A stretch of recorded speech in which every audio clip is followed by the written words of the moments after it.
하겠습니다. 지금까지 아나운서 김소리였습니다. KBS.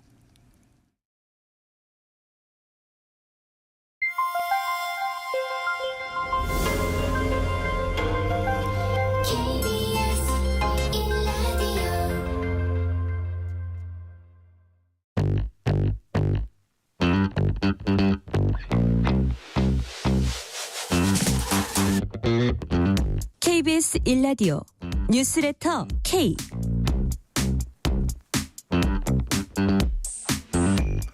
안녕하세요. 뉴스레터 K 진행을 맡은 KBS 전종철 기자입니다. 6월 18일 오늘 국내외적으로 굵직한 뉴스들이 쏟아졌습니다. 푸틴 러시아 대통령이 오늘 오후 24년 만에 북한을 방문합니다. 서울대병원 교수들이 어제 무기한 휴진에 돌입한 가운데 의협 소속 개원이들도 오늘 집단 휴진에 가세했습니다. 정부는 의사들을 상대로 업무 개시 명령을 발령하고 일방적인 진료 취소 행위에 대해 고발하는 등 엄정 대응 방침을 밝혔습니다. 국회 과학기술정보방송통신위원회는 민주당 단독으로 전체 회의를 열고 공영방송 지배구조를 바꾸는 내용 등을 포함한 방송 3법과 방송통신위원회법 개정안을 통과시켰습니다. 관련 내용들 정치 토크 코너와 김상욱 국민의힘 의원 인터뷰에서 자세히 분석합니다. 문자 샵 9730, 짧은 문자 50원, 긴 문자는 100원. 어플리케이션 콩으로 보내시면 무료입니다. 유튜브 KBS 1라디오 계정 채팅으로도 얘기 나누실 수 있습니다. 문자 보내주시면 추첨 통해서 커피 쿠폰 보내드릴 테니까요. 여러분의 이야기도 많이 들려주세요. 뉴스레터 K 지금부터 시작합니다.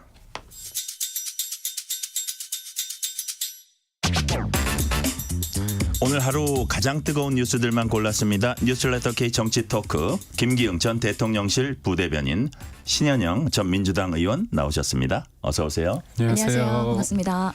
우리 신 의원님 나오셨으니까 첫 소식이 의정 갈등입니다. 대한의사협회가 저희는 맞춤형으로 항상 예정대로 오늘 집단 휴진에 돌입했습니다. 의협은 오늘 오후 2시에 총궐기대회 열고 정부 향한 공세 수위 높였습니다. 우선 신현영 의원님부터 지금 상황은 어떻게 파악하고 계세요? 오늘 집회가 열기가 뜨거웠습니다. 여의도가 많이 막히더라고요. 네.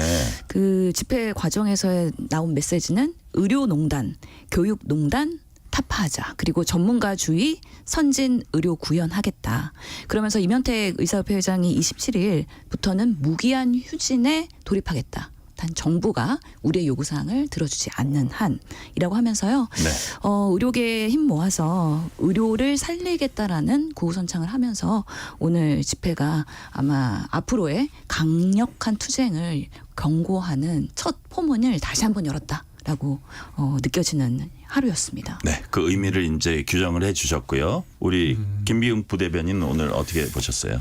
제가 의료농단이라고 말씀을 하셨는데 제가 그 부분에 대해서 좀 납득하기 힘든 게 지금 국민들이 생각할 때 국민들이 볼 때 적정한 의사 수는 국민은 모를 수 있습니다.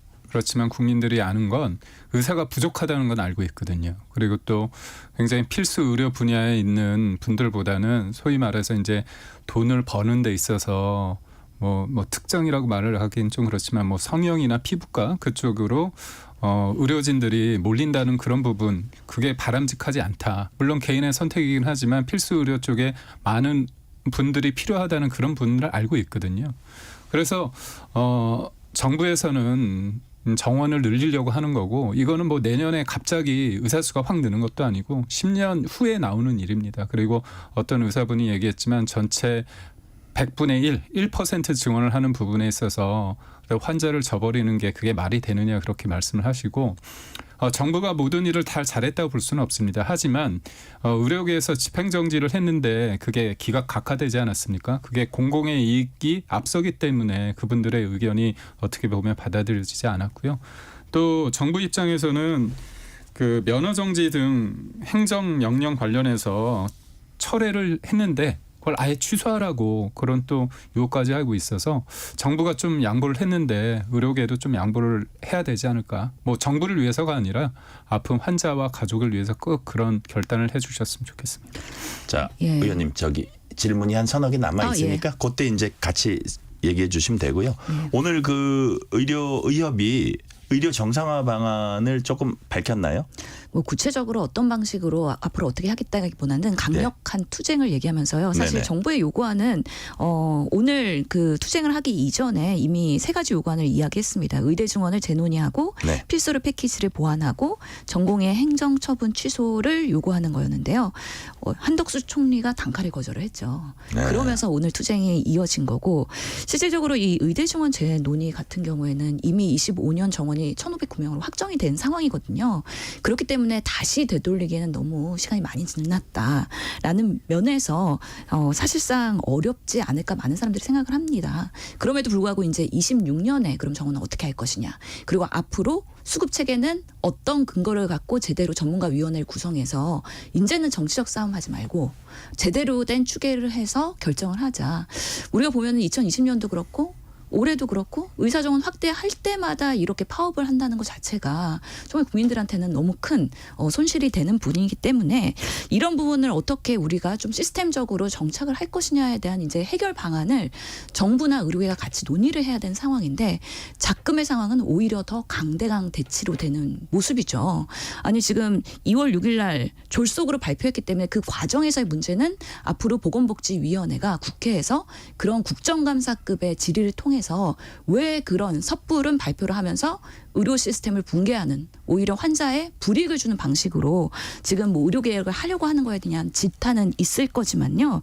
정부도 이제는 좀 해결 방안을 모색하면서 조금 더 합리적으로 좀 대화하는 모습을 보여야 되는데 여전히 오늘도 뭐 업무 중 정지 명령 내리고 만약에 응하지 않으면 고발 조치하고 또 계속해서 이렇게 압박하는 모양새가 국민들을 더욱 불안하게 하고 있다. 그래서 이런 일들이 계속 지연되면 지연될수록 결국에는 정부 그리고 국정 지지율이 많이 떨어질 거기 때문에 빨리 해결책을 내놔야 된다라는 목소리는 더 커질 것으로 보입니다. 네.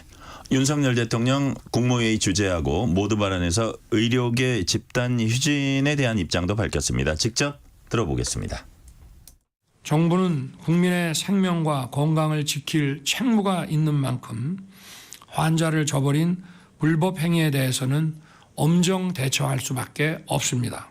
극단적인 방식이 아니라 사회적 협의체인 의료개혁특위에 참여해 의견을 내주시기를 바랍니다. 의대생과 전공의 여러분께도 호소합니다. 이제라도 복귀해서 의견을 내면 그 목소리를 경청하고 길을 찾겠습니다. 김기흥 부대변인 어떻게 들으셨어요?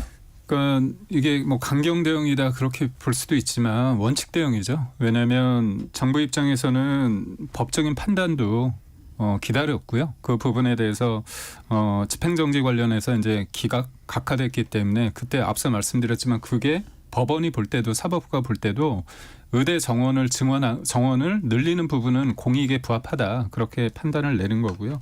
또 정부가 그 이후에 사법적인 판단이 이은제 뭔가 될 거라고 생각했는데 그래서 정부 입장에서는 면허 정지 등 행정 명령에 대해서 철회를 했습니다. 철회를 했고 들어오면 된다. 불이익을 주지 않겠다 했는데 도리어 철회가 아니라 아예 없었던 일로 하자. 그래서 아예 취소 얘기를 하고 또 일요일인가요? 갑자기 8시간 앞두고서 여러 가지 얘기를 하면서 의대 정원 아예 백지화, 증원 백지화 아예 할 수 없는 거 아닙니까? 의료 관련해서는 이미 대학 입시에 반영이 돼 있는데 결국은 정부가 받아들일 수 없는 것들을 얘기하면서 지금의 파업을 강행하고자 하는 명분을 만든 거 아닌가 싶기도 하고요. 무엇보다 정부가 뭐 원칙 대응을 얘기하지만 그 채널은 열어두고 있습니다. 의료개혁을 위한 의료계 참여, 협력의 중요성을 얘기하면서 사회적 협의체, 의료개혁 특위를 얘기하고 있거든요. 그래서 정부의 역할은 무엇보다도 국민의 안전과 생명을 하기 때문에 국방도 중요하고 치안도 중요하고 그다음에 또 지금의 의료개혁도 하는 거고 제가 말씀드리고 싶은 건 사실 이 힘든 일이기 때문에 지지율 떨어질 수 있습니다. 하지만 계속 밀리다 보면 개혁 못 하거든요. 개혁은 지난하지만 힘들지만 그것도 일정 부분 대통령이 그리고 국민이 원하는 거기 때문에 꼭 해야 된다. 그렇지만 진통은 좀 따를 수밖에 없지만 그래도 그 과정 속에서 정부가 해야 될 것은 찾고 있다. 이렇게 보고 있습니다. 신현영 의원님 말씀 듣고 다음 주제 넘어가겠습니다. 어떻게 예. 보세요? 그래서 오늘 윤통의 그런 이야기는 이전이랑 달라진 게 하나도 윤 없어요. 대통령. 예, 예, 예. 윤석열 대통령 오늘 근데 국무회의 발언하시면서 코를 훌쩍훌쩍 거리시더라고요. 콧물도 푸시고 그래서 호흡기가 좀 안 좋으신 것 같아요. 그냥 의사의 관점이었습니다. 예, 예. 오늘 발언은 뭐 새로운 얘기나 아니면은 해결의 모색보다는 그냥 똑같은 원칙적인 이야기 하신 거기 때문에 더 오래 갈 수밖에 없구나라는 생각이 들고요. 실제로 이번 사태를 보면서 아무리 필요한 정책이라도 이렇게 졸속으로 너무 강력한 방식으로 현장에 이해 없이 추진을 하면 결국에는 궁극적으로는 필수 의료가 붕괴된다는 거를 아마 10년이고 20년이고 우리 국민들이 경험하게 되실 거다. 그래서 이거는 아주 나쁜 사례가 될 거라는 저는 불안감이 있습니다. 이제 젊은 의사들이요. 필수 의료 지원 안 할 거거든요. 필수 의료 해가지고 내가 외과, 흉부외과, 산부인과 하면 업무갱신 명령에 따라야 되고 필요하면은 내 개인의 직업의 자유를 침해받는 게 상당하구나라는 거를 나쁜 경험을 했어요. 이제는 누가 그러면은 중환자 보면서 고소고발 당할 리스크를 안고서는 그런 험한 일을 선택을 하겠습니까? 이런 부분에 있어서 국가가 어떤 개선안을 가져올지에 대한 그런 당근책은 없이 지금은 뭐 어제도 고려제약의 리베이트 1000명 의사 연루 이런 식으로 이제 몽둥이만 갖고서는 압박하는 방식이거든요. 그렇기 때문에 의사 집단을 카르텔하고 악마화하면서 불신을 더 자행했기 때문에 지금의 상황에서는 참 해결이 요원하다라는 안타까움이 있긴 하지만 그래도 지금 계속하는 모습들이 클라이막스로 가고 있는 것 같아서 저는 어느 순간 그래도 클라이막스로 가다 보면은 해결의 모멘텀이 오지 않을까 하는 희망을 갖고 이 사태를 잘 추적하겠습니다. 네. 2867님. 어머님이 넘어져서 대학병원에서 고관절 CT, 엑스레이 찍고 수술했습니다. 수술 교수 얼굴 한번 못 보고 18일 만에 퇴원했습니다. 너무 바빠서 만날 수 없다고 하더군요. 이런 환자들과 그 가족들의 걱정 빨리 해소될 수 있으면 좋겠습니다. 다음 주제입니다. 푸틴 러시아 대통령이 오늘부터 내일까지 북한을 방문합니다. 우리 대통령실은 푸틴 대통령 방북을 계기로 북한과 러시아 간 유사시 자동 군사 개입을 하는 수준의 조약이 맺어질 가능성도 있다 이렇게 보는 것으로 전해졌습니다. 이걸 포함해서 김기용 부대변인님 어떤 점을 좀 눈여겨봐야 할까요? 저도 이게 보면 푸틴과 김정은이 만난 게 9개월 전이고 그다음에 또 러시아의 푸틴 대통령이 북한을 방문하는 게 24년 만인 일이라고 합니다. 서로 뭐 만난다는 거는 이해관계가 맞기 때문에 만나는 건데 아무래도 이번 기회에 만났을 때 북한과 러시아 간의 어떤 협력 관계 양자 관계가 어떻게 재설정되느냐 그 부분이 관심일 텐데요. 저도 좀 내용을 보니까 러시아하고 북한이 2000년 2월 달에 북러 친선 설립 협조 조약을 신조약을 맺었다고 합니다. 근데 그 전에 있었던 게 뭐냐면 그 당시는 이제 소련이었겠죠. 1960년 7월에 우호 협조 호상 원조 조약을 상호죠. 그러니까 호상이 상호하고 똑같은 거죠. 알겠습니다. 그죠? 예, 예. 그래서 61년도 조약을 맺었는데 그때 나왔던 게 이제 자동 개입하고 해구산이라고 그럽니다. 네. 이 두 부분이 이름만 들어도 자동 개입은 한쪽이 뭐 공격을 하는 물리적인 충돌이 있으면 당연히 들어오는 거잖아요. 그렇기 때문에 본인들이 그때 정무적으로 이건 확전 때문에 안 되겠다 그럴 수 없는 상황이기 때문에 어떻게 보면 맺은 쪽에서든 좋지만 제3자가 볼 때는 어떻게 보면 되게 리스크가 큰 겁니다. 자동 개입이 있고 또 여기 핵 우산이 있었습니다. 이 두 가지가 있었는데 2000년도에 양자 관계에 있어서 조약을 맺을 때는 이게 빠졌었거든요. 그런데 네. 이 부분이 다시 들어가게 된다면 결국은 한반도 평화나 아니면 동북아에 있어서의 어떤 리스크 위험성이 점점 커지는 시점에 있고 무엇보다도 이제 관심을 둬야 될 부분은 뭐냐면 지금 북한의 가장 관심사는 핵 아닙니까? 핵을 이제 투발할 수단인데 이 부분 걸려서 위성을 쏘지만 뭐 실패하기도 하고 중간에 터지기도 해서 이 부분에 대해서 핵 미사일 관련해서 특히나 이제 투발 수단 그 부분에 대해서 핵심 기술이 어느 정도까지 이전되는지 이 부분이 굉장히 관심사일 것 같습니다. 네, 신현영 의원님은 어떻게 보세요? 예, 그렇기 때문에 이번 윤석열 정부의 또 이 외교의 시험대가 다시 한번 이 사건으로 인해서 드러나게 될 거라는 생각이 듭니다. 한반도가 평화 위협에 놓일 가능성이 있죠. 특히나 이 러시아와 북한이 이렇게 연합해서 자동 군사 개입하는 수준으로 만약에 발표가 된다 그러면 정말 이제 한반도의 위기가 불안해진다라는 부분은 있는 것이고 이번에 또 러시아 방문단에 보니까 국방, 에너지, 우주, 항공 기술 이런 관계자분들이 같이 배석을 한다는 거예요. 그러니까 결국에는 북한이 얼마 전에도 그 정찰 위성 발사 실패하고 이랬기 때문에 인공위성 개발과 관련한 그런 기술 이전뿐만 아니라 군사 무기 그런 부분에 있어서도 상호 지원이 된다고 했을 때 남한에 대한 그런 여러 가지 외교적인 어떤 견제 그리고 어떤 대안을 가지고 있을 것이냐에 대해서 당연히 이런 부분들이 윤석열 정부가 실력을 발휘할 때라고 생각을 합니다. 지금 북한과도 오물풍선 갖고 저희가 긴장감이 있는 상황이고 네. 또 우크라이나 전쟁 때문에도 러시아랑 우리나라가 긴장 관계에 있는데 러시아와 북한이 이렇게 연합을 하게 된다 그러면 우리는 어떤 파드로 대응을 해야 될지 깊게 고민을 해야 되는 중요한 시기다라고 생각합니다. 네. 근데 이 차관급으로 격상된 한중 간 외교 안보 대화가 또 이 시기에 열립니다. 그래서 북한에서는 북러 정상이 만나고 서울에서는 한중이 이제 마주보게 된 건데 이런 상황도 좀 묘하죠. 요거는 네. 짧게 좀 김기훈 부대변인. 예. 그 한일중 회담이 이제 서울에서 있었을 때 많은 사람들이 중국과의 관계가 어떻게 될까 관심이 많았습니다. 근데 그때 제가 되게 주요하게 봤던 게 뭐냐면 경제적인 부분도 있지만 외교안보 대화가 2+2가 신설이 됐습니다. 네. 근데 그때 이거를 외교하고 국방, 외교는 차관급이고 국방은 국장급인데 2+2를 하자고 한 게 우리 쪽이 아니라 중국이었습니다. 어떻게 보면 우리가 원칙 있는 대응을 했기 때문에 중국도 필요에 있어서 안보적인 측면에서 그쪽에서 먼저 제안을 했다는 게 의미가 있고 결국은 북중러가 있고 한미일이 있을 때 이런 쪽으로 이제 북한은 몰고 가고자 하지만 우리가 원칙적으로 할 말을 하면서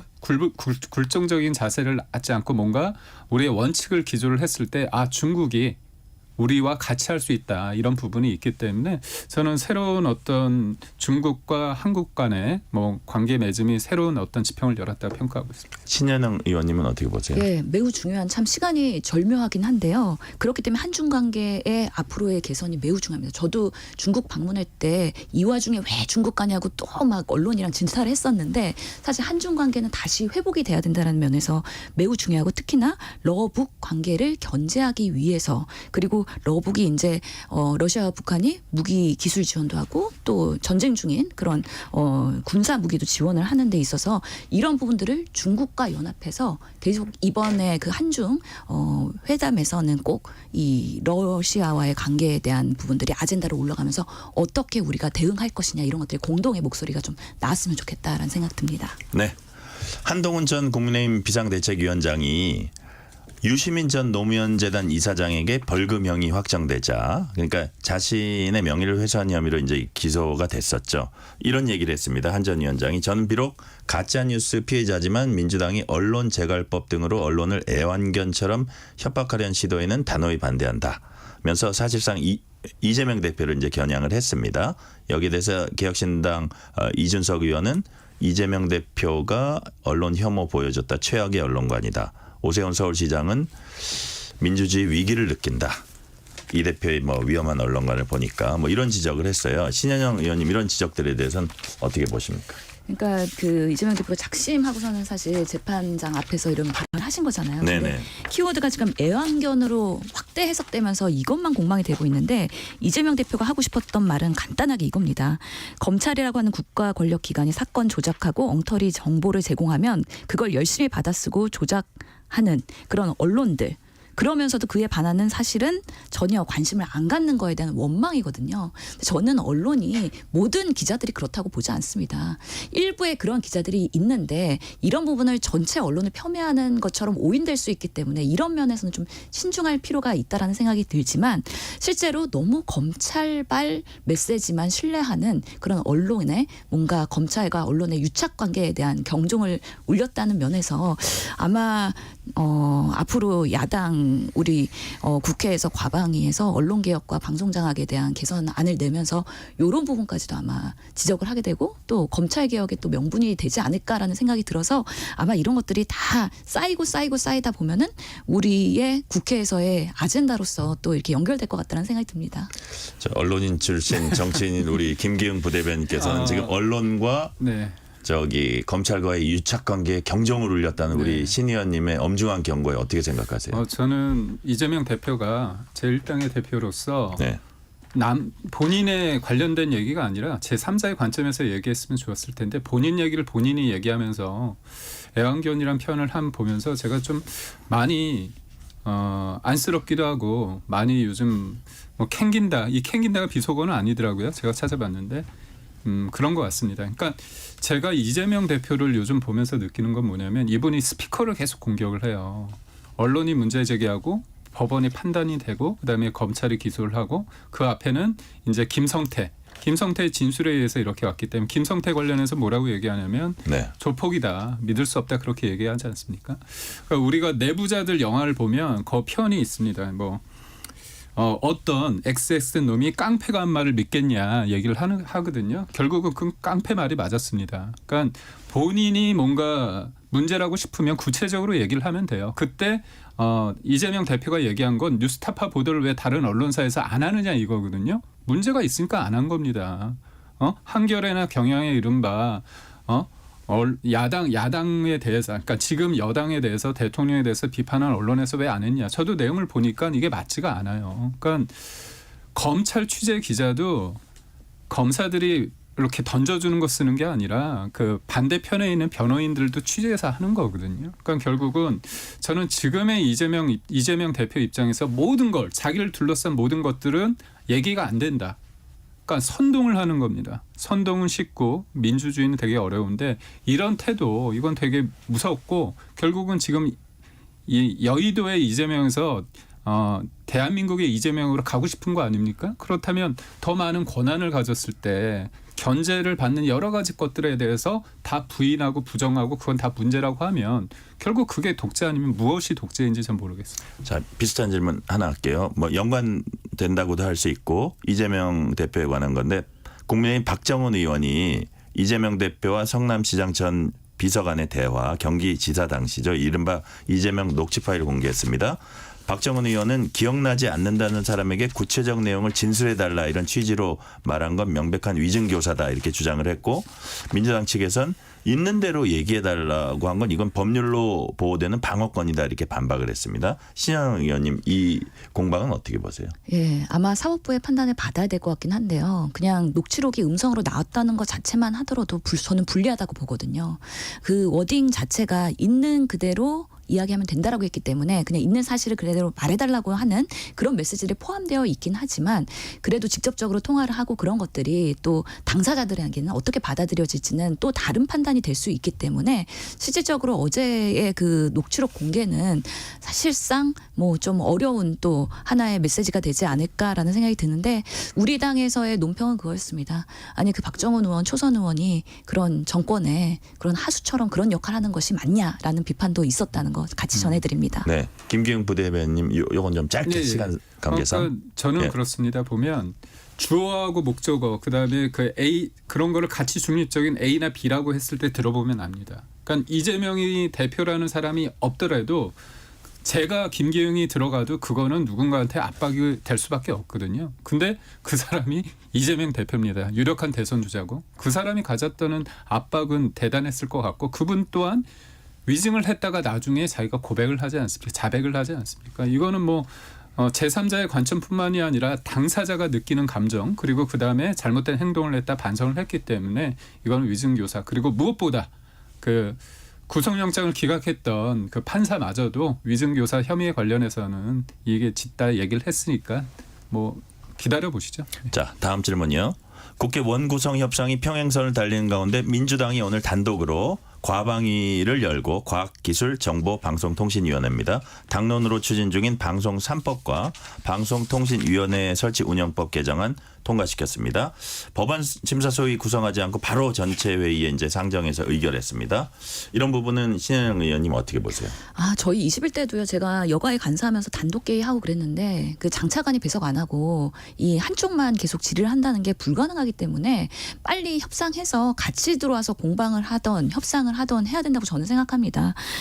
오늘 사실 과방이랑 그리고 국토위가 열려서 지금 현안들이 많이 있지 않습니까? 네. 예를 들어서 전세 사기법도 그렇고 지금 방송 3법이나 방통위법 같은 경우도 민주당이 빠르게 진행하려 하는 이유는 8월 달에 MBC의 그 방문진 이사진 교체가 있기 때문에 그 전에 이사진 구성이나 이런 것들에 대한 제도 개선을 먼저 해야지 뭔가 언론이 사장이 선임되거나 이사가 선임될 때 정권이 바뀔 때마다 뭔가 색깔이 달라지거나 그런 부분에 흔들리지 않자. 그래서 언론이 그냥 정권에 상관없이 본인들의 목소리를 계속 낼 수 있는 시스템을 만드는 데 있어서 아마 이 과방위가 빠르게 시간을 7월 달까지는 마무리하려고 할 겁니다.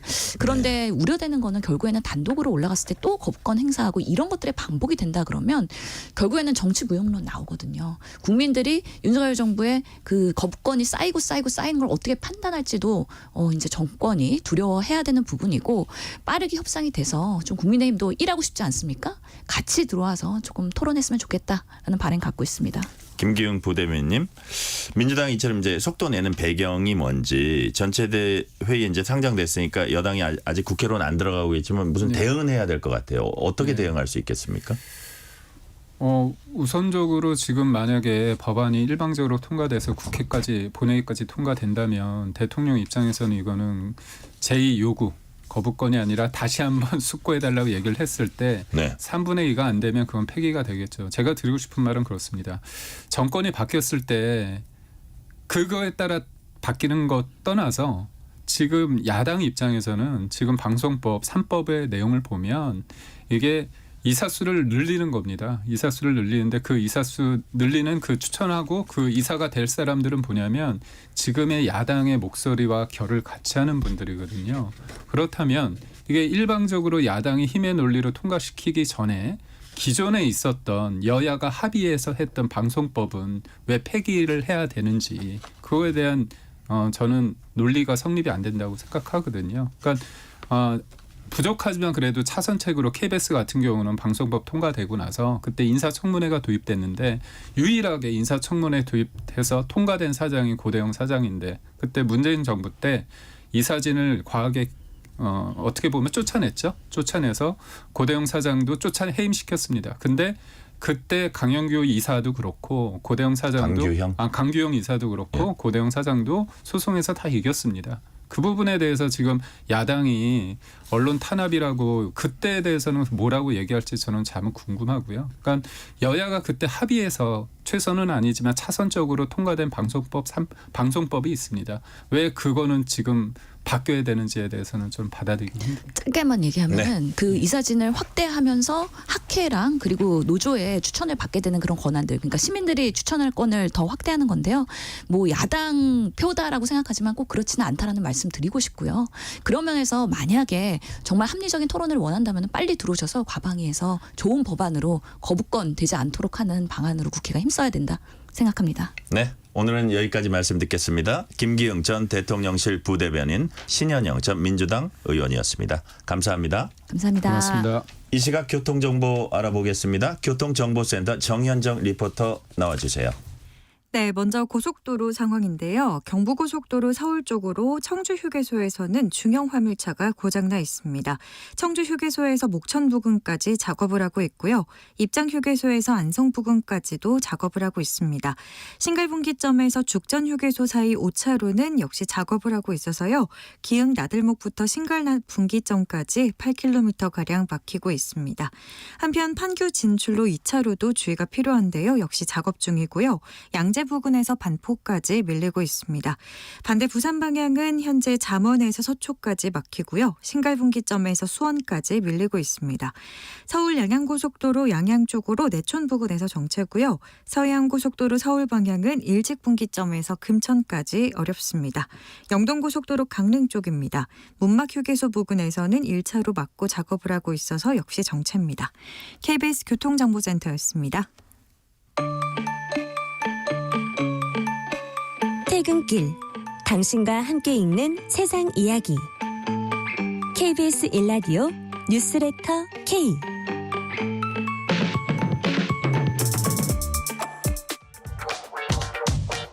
뉴스의 진수를 보여주는 인터뷰. 뉴 진수. 국회의원 총선거가 치러진 2024년 대한민국 국민들은 수많은 여론조사 결과를 마주했습니다. 우리나라 여론조사 업계에서 한 획을 그었던 한 인사는 여론조사인은 앞날을 내다보는 점쟁이가 아니다. 조사인의 임무는 지금까지 검증된 과학적 절차에 따라서 여론을 측정해서 보여주는 것이다. 이렇게 일갈했습니다. 여론조사기관 한국갤럽의 창립자 고 박무익 소장 얘기입니다. 고인의 평전을 발간한 김동률 서강대 교수와 함께 한국 여론조사의 발자취와 현행 여론조사의 문제점을 짚어보는 시간 마련했습니다. 김동률 교수님 어서 오세요. 네, 안녕하십니까? 자, 오늘 주제는 크게 두 가지입니다. 하나는 여론조사고 또 다른 하나는 한국 여론조사의 산파 역할을 했었던 고 박무익 대표 얘기입니다. 먼저 여론조사 얘기부터 해보겠습니다. 교수님, 단도직입적으로 한국 여론조사 믿을만 한가요? 그 굉장히 어려운 질문인데, 그냥 솔직히 대답하시면 됩니다. 예, 믿을만 하지 않습니다. 현재. 아, 그렇군요. 예, 그렇습니다. 너무 세게 말씀드렸나요? 이유를 그래도 짧게는 말씀을 해주셔야죠. 여론조사는 사실은 과학입니다. 그러니까 네. 침대만 과학이 아니고 과학이란 말은 상당히 신뢰가 있는 거죠. 네네. 근데 과학이라는 것은 결국 뭡니까? A 플러스 A가 2가 되는 것처럼 정확하게 해야 되는데 한국 여론조사는 여러 가지 정치적인 목적이라든지 아니면 여론조사 업체의 어떤 그 어려움이라든지 영세성 이런 것 때문에 정확하게 아주 나오지 않고 있습니다. 그래서 한국의 여론조사는 좀 말씀드리기가 조심스럽습니다만 굉장히 문제가 많다. 그래서 국민들 사이에서도 신뢰감이 없고 또 사회에 대한 어떤 불신 이런 게 많기 때문에 한국 여론조사는 어떤 방법으로든 좀 개선되고 좀 바뀌어야 된다 이렇게 생각합니다. 자, 하나하나 차차 질문을 드릴게요. 자, 지금 여론조사 방식과 분석, 발표까지 일련의 절차들을 어떻게 전체적으로 평가하시면 어떻게 평가하십니까? 여론조사는 이제 가장 큰 관건이 조지 갤럽 여론조사의 이분은 그냥 패스파운더 그러니까 정말 창시자 비슷한 분인데 가장 중요한 게 랜덤 샘플링입니다. 네네. 그러니까 이건 굉장히 쉽게 얘기하면 일반인에게 가마솥에 미역국이 맛있는지 맛없는지는 한 숟가락만 먹어보면 알지 않습니까? 네. 근데 그 미역국을 맛보는 숟가락에 예를 들어 꿀이 발려 있으면 단맛이 들 것이고 네. 또 소금이 있으면 짠맛이 드는 겁니다. 그래서 또는 가마솥에 있는 미역국을 한쪽 구석에 있는 좀 따린 부분을 먹게 되면은 좀 짜다 강하다는 느낌 들지 않겠습니까? 그래서 이런 휘휘 잘 저어서 맛을 보면은 아주 무슨 KBS 빌딩만한 솥에 그 맛도 한 숟가락으로 알 수 있는 겁니다. 여론조사는 결국 과학의 승리다 이렇게 얘기할 수 있는데 한국 여론조사는 이른바 표본 설계부터 그다음 질문지까지 전반적으로 대부분 문제가 많습니다. 네. 예를 들면 이런 거죠. 뭐 대통령 기자회견을 어디서 들었습니까? 이러면은 사람들은 일반인은 모르지만은 이미 그것은 신문보다는 들었다는 말이 들어가 있거든요. 네. 그럼 아 이건 라디오나 TV겠구나. 그러니까 이 여론조사는 전문 영역에서 보면 굉장히 민감합니다. 또는 뭐 시간이 나면은 신문을 보시겠습니까? 아직도 KBS 드라마를 보시겠습니까? 그럼 그 아직도라는 그 에드벌 부사 하나 때문에 보지 말라는 얘기구나. 아니 예. 이 대답을 하면 예. 내가 좀 사람이 퀄리티가 구 이런 생각을 하게 되는 거죠. 그러니까 지금 몇 가지 단편적인 예만 들었지만 이게 얼마나 민감하고 네. 그래서 공정하고 정확한 여론조사가 필요하다 이제 이렇게 강조를 하는 거죠. 지금 갖고 오신 몇 가지 칼럼 중에 하나 보니까 저기 교수님이 쓰신 것 같은데 칼럼 제목이 얼치기 여론조사는 열린 사회의 적이다. 예. 지금 말씀하신 거하고 같은 맥락이네요. 그렇습니다. 이 하우즈의 유명한 책 제목을 제가 카피한 건데 네. 이 여론조사라는 건 참으로 소중한 그거든요. 왜냐하면 우리가 국민들의 마음을 읽어서 그것을 가지고 정책에 반영하고 이렇게 네. 해야 되는데 굉장히 오도된 그런 잘못된 결과가 나오면은 정말 이 사회 전반적으로 굉장히 그 뭐라 사회적인 그 손실도 많고 그리고 사회적인 불신, 사회적 자본 이런 게 약화되기 때문에 정확한 여론조사는 열린 사회에 굉장히 공헌이 되지만 얼치기 엉터리 여론조사는 열린 사회에 오히려 적이 된다 이렇게 제가 주장을 한 바 있습니다.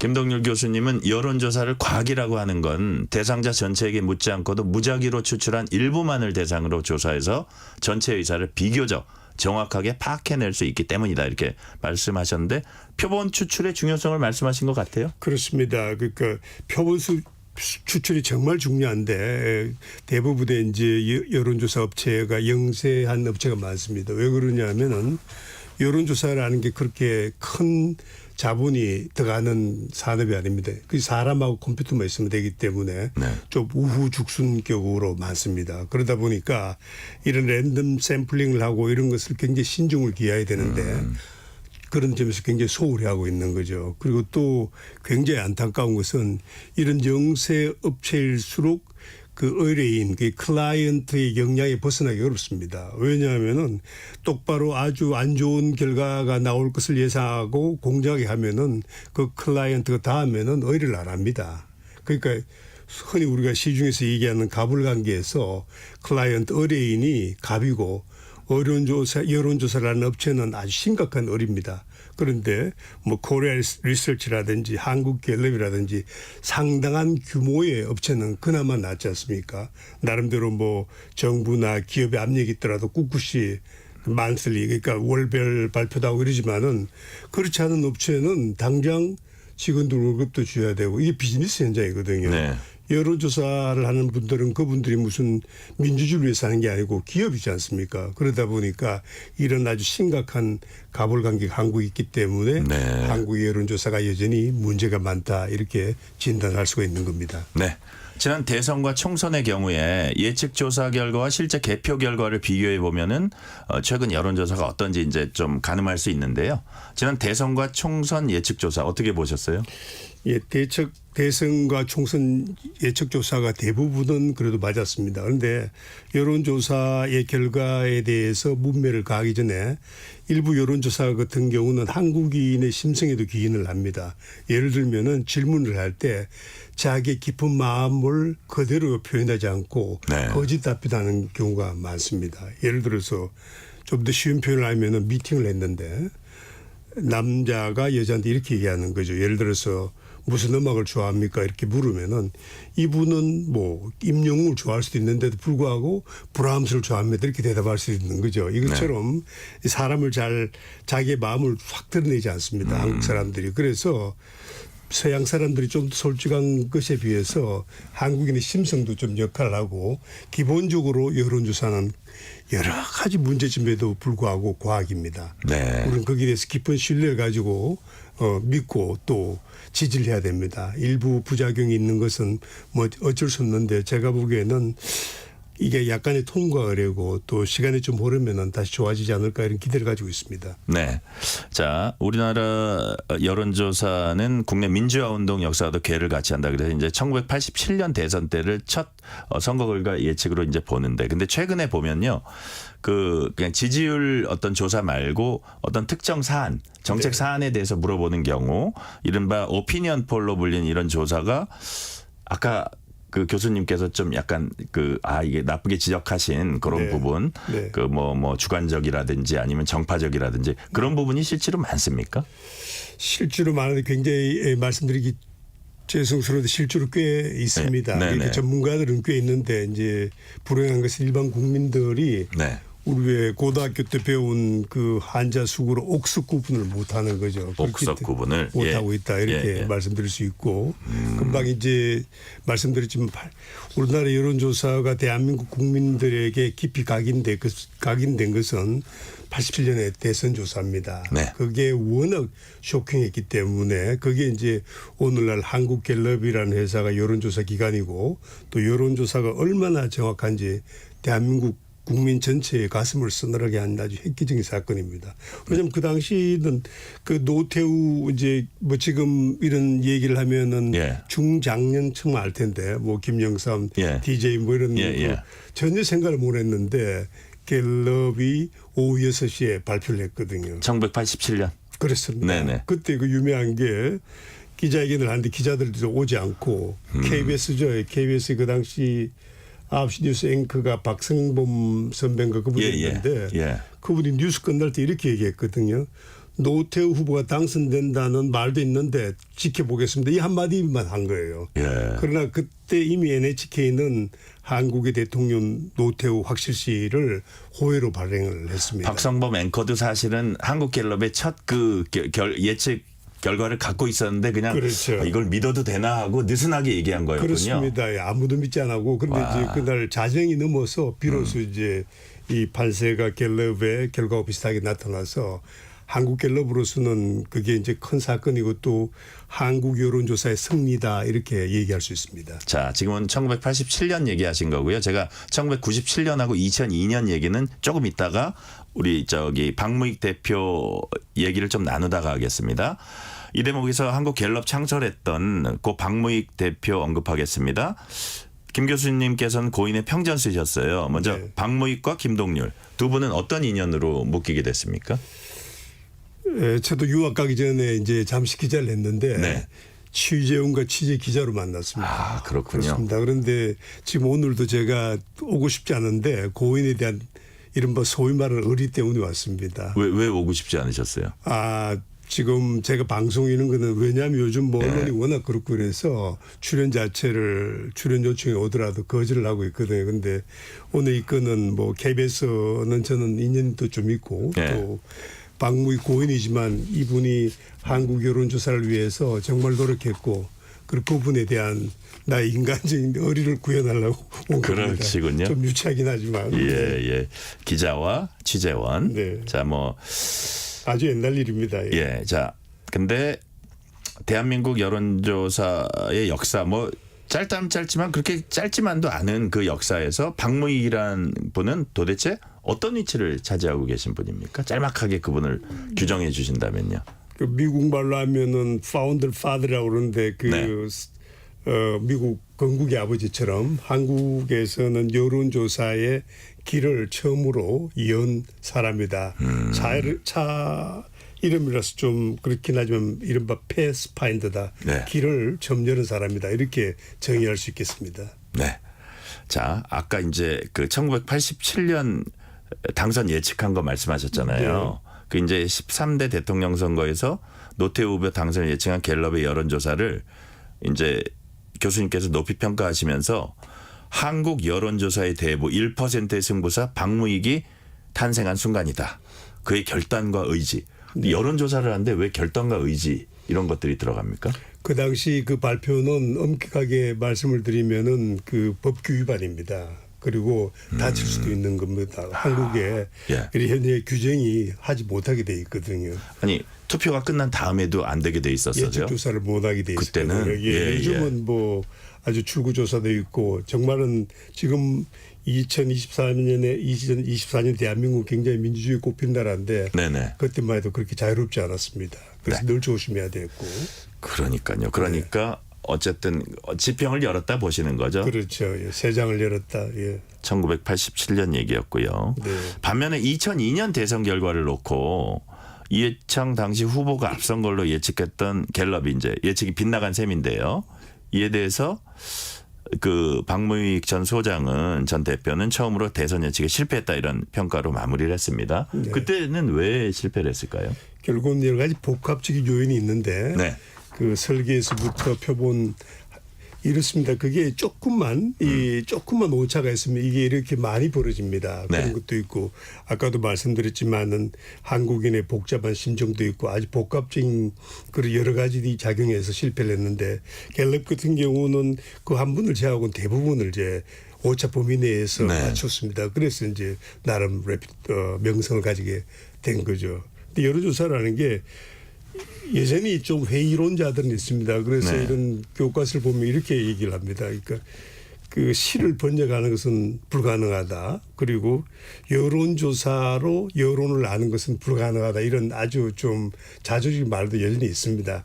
그거는 그러나 자조적인 말이고 그러나 여론조사는 여전히 과학입니다. 마찬가지로 문을 열고 닫는 것은 불가능하다 이런 말도 있거든요. 네네. 근데 문을 열고 닫는 것은 불가능하죠. 열면서 닫는 거. 그런데 아시겠지만 요즘 리발빙 도어라고 회전문이 나와서 문을 열면서 또 닫기도 하잖아요. 네네. 그래서 그처럼 여론조사는 그 불가능한 것을 가능하게 만들기도 합니다. 네네. 중요합니다, 정말. 자, 근데 이후에 어쨌든 2002년 이후에 2002년에 그 뭐 틀린 네. 그거 갖고 한국 갤럽이 좀 상당한 타격과 후폭풍을 겪었나 봐요. 그 이후에 갤럽에 어떤 일이 있었습니까? 이건 간단하게 좀 예. 예, 그 많이 반성을 했죠. 예. 그러니까 갤럽으로서는 그 정확한 그 여론조사 이게 어떤 프라이드였는데 갤럽 사업 같은 경우는 제가 취재할 때도 가보면은 그 87년 대선 조사 결과가 벽 전체를 장식하고 있습니다. 그래서 바짝 무슨 고삐를 주어서 지금은 보시면 알지만 대통령 뭐 국정 지지도라든지 뭐 무슨 압력이 있든지 어쨌든 꾸준하게 그런 것은 사실은 좀 세속적인 말로 돈이 안 되거든요. 클라이언트가 없지 않습니까? 그래도 갤럽을 뭐 칭찬하는 건 알지만 갤럽은 어쨌든 자기가 대표 여론조사 기관이기 때문에 좀 세속적인 말로 돈이 안 되는 것도 꾸준히 발표하고 있는 거죠. 그런 것은 높이 평가해야 됩니다. 네. 박봉남 씨가 이런 문자 주셨어요. 고 박무익 소장의 평전까지 집필하신 교수님의 아름다운 의리 멋지십니다. 이런 그 평가를 주셨고요. 자, 그런데 김 교수님께서는 박무익 평전 말미에 고인의 부인 나초란 여사 말을 인용했습니다. 한국의 여론조사는 엉망이 돼서 국민 대부분이 오히려 냉소하는 분위기다 라면서 지하에 계신 박 소장이 땅을 치고 한탄할 일이다. 이렇게 말씀을 하셨다고 이제 전했는데 이 뭐 엉망이 된 여론조사 이게 이제 집필 계기라고 봐도 됩니까? 두 가지죠. 그러니까 그 나추란 여사 그 사모님인데 사모님 네. 그렇게 얘기를 했어요. 박무익 소장이 간 지가 이제 4년밖에 되지 않았는데 그 양반은 여론조사에 목숨을 걸었거든요. 그런데 여론조사가 너무 전체 국민들로부터 불신을 받고 있기 때문에 김 교수가 가장 잘하지 않느냐. 그리고 사회과학자니까 이참에 박무익 평전을 쓰고 또 한국 여론조사의 어떤 한 획을 끊는 여러 가지 사건을 정리해서 여론조사 업계뿐만 아니라 대한민국 여론조사의 위력을 믿는 많은 국민들에게 좀 도움이 됐으면 좋겠다. 그래서 저한테 부탁을 해온 겁니다. 그래서 1년 프로젝트로 이번에 책이 나온 겁니다. 그런데요. 과거에 비해서 저희가 상식적으로 생각할 때는 좀 다양한 방식 조사가 가능해졌고요. 빅데이터 활용한 분석, 다양한 디지털 기기 활용도 이제 이루어지고 있습니다. 그렇다고 볼 때는 물론 뭐 너무 영세업체들이 서로 막 난립하면서 이렇게 정교하지 못한 그런 여론조사도 나오겠지만 네. 그렇다고 전체 업계를 옛날보다 더 못하다 이렇게 볼 수 있는 건가요? 그렇지는 않습니다. 그 마케팅 조사나 지금 진행자분이 말씀하시는 그런 분야는 엄청나게 발전을 했습니다. 선진국하고 똑같습니다. 그런데 지금 가장 문제가 되고 있는 것은 정치 여론조사입니다. 아, 정치 여론조사. 예, 그렇습니다. 비즈니스 섹터에서는 아주 좋습니다. 예를 들어 물건을 하나 내놓을 때 아주 과학적으로 설계를 해서 제품을 시장에 내놓고 대박 이런 성공을 거두고 이런 비즈니스 현장에서는 이 과학적인 여론조사가 굉장히 아주 작용을 하고 각광을 받고 있습니다. 그런데 한국이 지금 이 자리에 저를 초대한 것도 그렇지만 정치 여론조사가 가장 큰 문제인 겁니다. 왜냐하면은 좀 언급하기도 그렇지만 진영 논리에 빠져 있고 또 그리고 여론을 정확하게 파악을 해야 되는데 여론을 리딩 호도하기 위한 조사도 있거든요. 네. 한쪽으로 몰아가기 위한. 그러니까 일반적인 여론조사는 아주 좋습니다. 한국은 뭐 최고 선진국입니다. 어느 사회의 다른 파트도 인류 선진국처럼. 그런데 이 정치 여론조사 보셨잖아요. 뭐 선거철에 지난 총선도 그렇지만 이제 정치 여론조사가 가장 문제다. 그리고 뭐 첨예한 사안 있잖아요. 그러니까 뭐 진영 간의 논리라든지 뭐 이런 집권당과 야당의 그런 갈등 이런 이 분야에서 이루어지는 여론조사가 참으로 문제가 많다 이렇게 정리를 하면 되겠습니다. 그러니까 그 기관이 의뢰하는 기관이 의뢰자가 정당이 됐건 언론사가 됐건 언론사들도 또 어떤 그 뭐 약간 성향이랄까 그런 거가 있다고 이제 평가가 되는데요. 그런 것들이 반영된다 그런 말씀을 하시는 거죠? 그렇습니다. 그러니까 언론사가 뭐 좀 언론사에 와서 언론사를 비판하긴 그렇지만 언론사가 참 문제입니다. 왜냐하면은 이런 군수업체가 조사를 하면은 언론사에서 발표를 하면은 언론사에서는 정당의 대가를 지불하지 않습니다. 네. 대부분. 그리고 여론조사로서는 그냥 대가 없이 발표하지만 또 이렇게 방송이나 신문을 타면 알려지는 효과가 있기 때문에 네, 네. 사실은 그 대한민국의 미디어 업계도 많이 반성을 해야 됩니다. 네. 자, 1803님이요. 교수님 생각에 믿을 만한 여론조사 기관은 있나요? 그 믿음은 어떻게 판단할 수 있습니까? 있습니다. 그리고 어느 업체인지는 말씀드리기가 좀 그렇고 있습니다. 그래도. 예, 그래도 객관성을 증진시킬 수 있는 방안 뭐 이런 걸 여쭤본 것 같아요. 그렇습니다. 예. 그래도 대한민국이라는 나라가 제법 제대로 흘러가고 있기 때문에 뭐 많은 그 영세업체가 중구난방식을 하고 있긴 하지만 잘 찾아보면은 그래도 믿을 만한 그런 조사업체가 있습니다. 업체 이름을 말씀드린 것은 맞지 않을 것 같습니다. 네. 자, 비슷한 얘기인데 현재 조사업계는 과거에 비해서 이제 규모도 많이 커지고 업체 수도 많이 늘었어요. 네. 근데 이른바 이제 그러다 보니까 난립하고 있어요. 그러다 보니까 자기네도 조그만 업체들도 조그만 업체를 뭐라 그러는 건 아니지만 그 중에서는 좀 정확하지 못한 아주 정교하지 못한 발표 결과가 나오기도 하거든요. 그런 것들의 구조적인 문제는 있다고 보시는 거죠? 예, 그렇긴 하지만 그것을 뭐 정부 일각에서 규제를 할까 뭐 그런 아이디어도 있는데 그러나 이런 것들이 약간의 통과 의례적인 성격이 있습니다. 제가 네. 보기에는 한 5년, 10년 지나면은 스스로 잘 필터가 돼서 좀 이 여론조사 업체 시장도 우리가 과거에 그랬던 것처럼 잘 정리가 돼서 아주 네. 뭐 좋은 방향으로 가려라는 그런 큰 기대를 가지고 있습니다.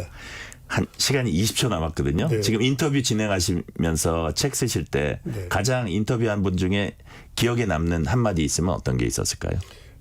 라종일 주영대사가 하신 말씀인데 네. 어쨌든 여론조사는 민주주의 발전에 알파요 오메가다. 또 조지 갤럽 옹도 그렇게 얘기를 했습니다. 감사합니다. 정말 중요합니다. 예, 오늘은 여기까지 듣겠습니다. 지금까지 김동률 서강대 기술경영대학원 교수였습니다. 감사합니다. 네, 고맙습니다. 뉴스레터 K 1부 순서 마치고 2부가 이어집니다.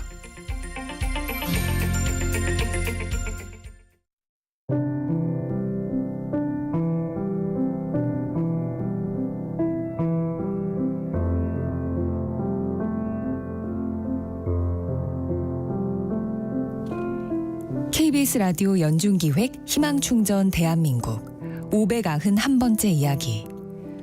안녕하세요. 아나운서 유지원입니다. 고3 희연이는 오늘도 아빠가 누워있는 병실에서 공부를 합니다. 신부전증 투석을 받으러 가던 중 뇌경색으로 쓰러지며 중환자실로 실려간 아빠. 그 이후 아빠의 말투는 어눌해졌고 왼쪽 편마비 증세로 거동도 어려워졌는데요. 낮에는 학교를, 밤에는 아빠를 돌보는 어려운 생활 속에서도 내신 1등급의 우수한 성적으로 과학고에 입학한 희연이. 하지만 점점 불어나는 학비와 아빠의 병원비에 희연이는 결국 일반계 고등학교로 전학을 선택했습니다.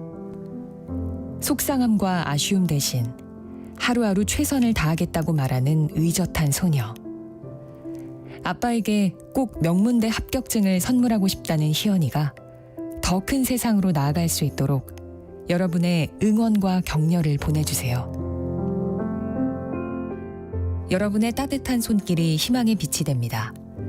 ARS 060-700-1580 060-700-1580 한 통화 3,000원으로 희망을 선물해 주세요. KBS 라디오 연중기획 희망충전 대한민국은 초록우산 어린이재단, 인탑스 주식회사, 그리고 청취자 여러분과 함께합니다.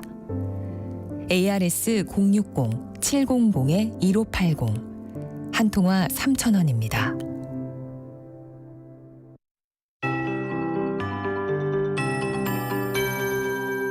KBS 58분 날씨.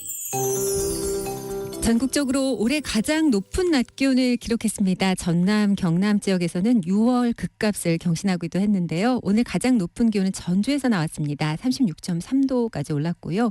오늘 서울은 32.9도의 낮 기온을 기록했고 내일은 35도로 더 덥겠습니다.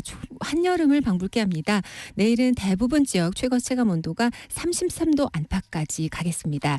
지금 폭염특보 해당 지역인 경기 남부와 또 남부 내륙을 중심으로는 최고 체감 온도 33도 안팎까지 올라 있습니다. 온열 질환에 걸리기 쉬운 기온대입니다. 건강 관리에 유의하셔야겠습니다.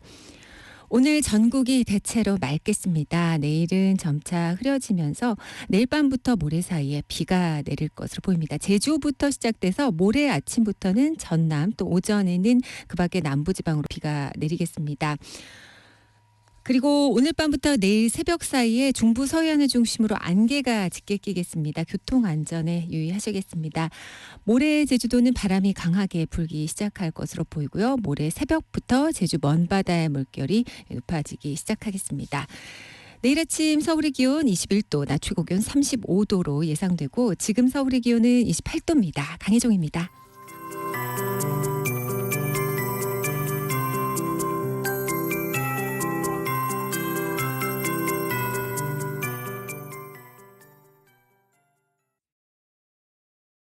정성을 다하는 국민의 방송 KBS가 6시를 알려드립니다. AM 711kHz, FM 97.3MHz, KBS 1라디오입니다. HLKA.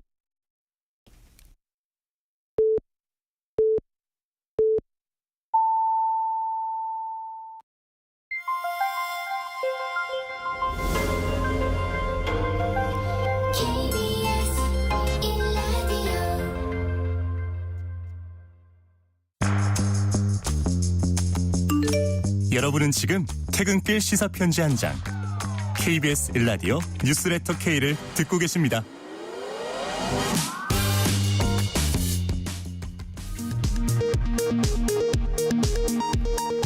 이 시각 라디오 정보센터 뉴스입니다. 오늘 대한의사협회 주도로 동네 병의원과 대형 병원을 아우르는 집단 휴진이 시작됐습니다.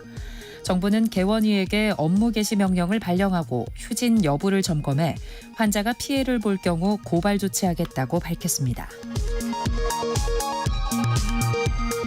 국민의힘은 11개 상임위 위원장을 야당이 단독 선출한 건 무효라며 헌법재판소에 권한쟁의 심판을 청구했습니다. 이에 대해 민주당은 상임위 구성을 지연하는 거라며 국민의힘이 불법으로 국회와 국민을 볼모로 잡고 폭력을 행사한다고 비판했습니다. 북한 군인들이 오늘 오전 또 군사 분계선을 넘어왔다가 경고 사격을 받고 돌아갔습니다. 북한은 최근 군사 분계선 인근에 대전차 방벽을 만드는 등 다양한 작업을 벌이는 과정에서 지뢰 폭발로 다수의 희생자가 나오기도 한 것으로 전해졌습니다. 오늘 북한을 국빈 방문하는 푸틴 러시아 대통령이 북한과의 포괄적 전략 동반자 협정 초안을 승인했다고 러시아 크렘린궁이 밝혔습니다. 지난해 집중호우 때 하천 범람으로 인한 오송 지하차도 참사와 같은 사고가 일어날 수 있는 지하차도가 전국에 150곳 넘게 있는 것으로 감사원 감사 결과 드러났습니다. 지금까지 라디오 정보센터 뉴스 편유희였습니다.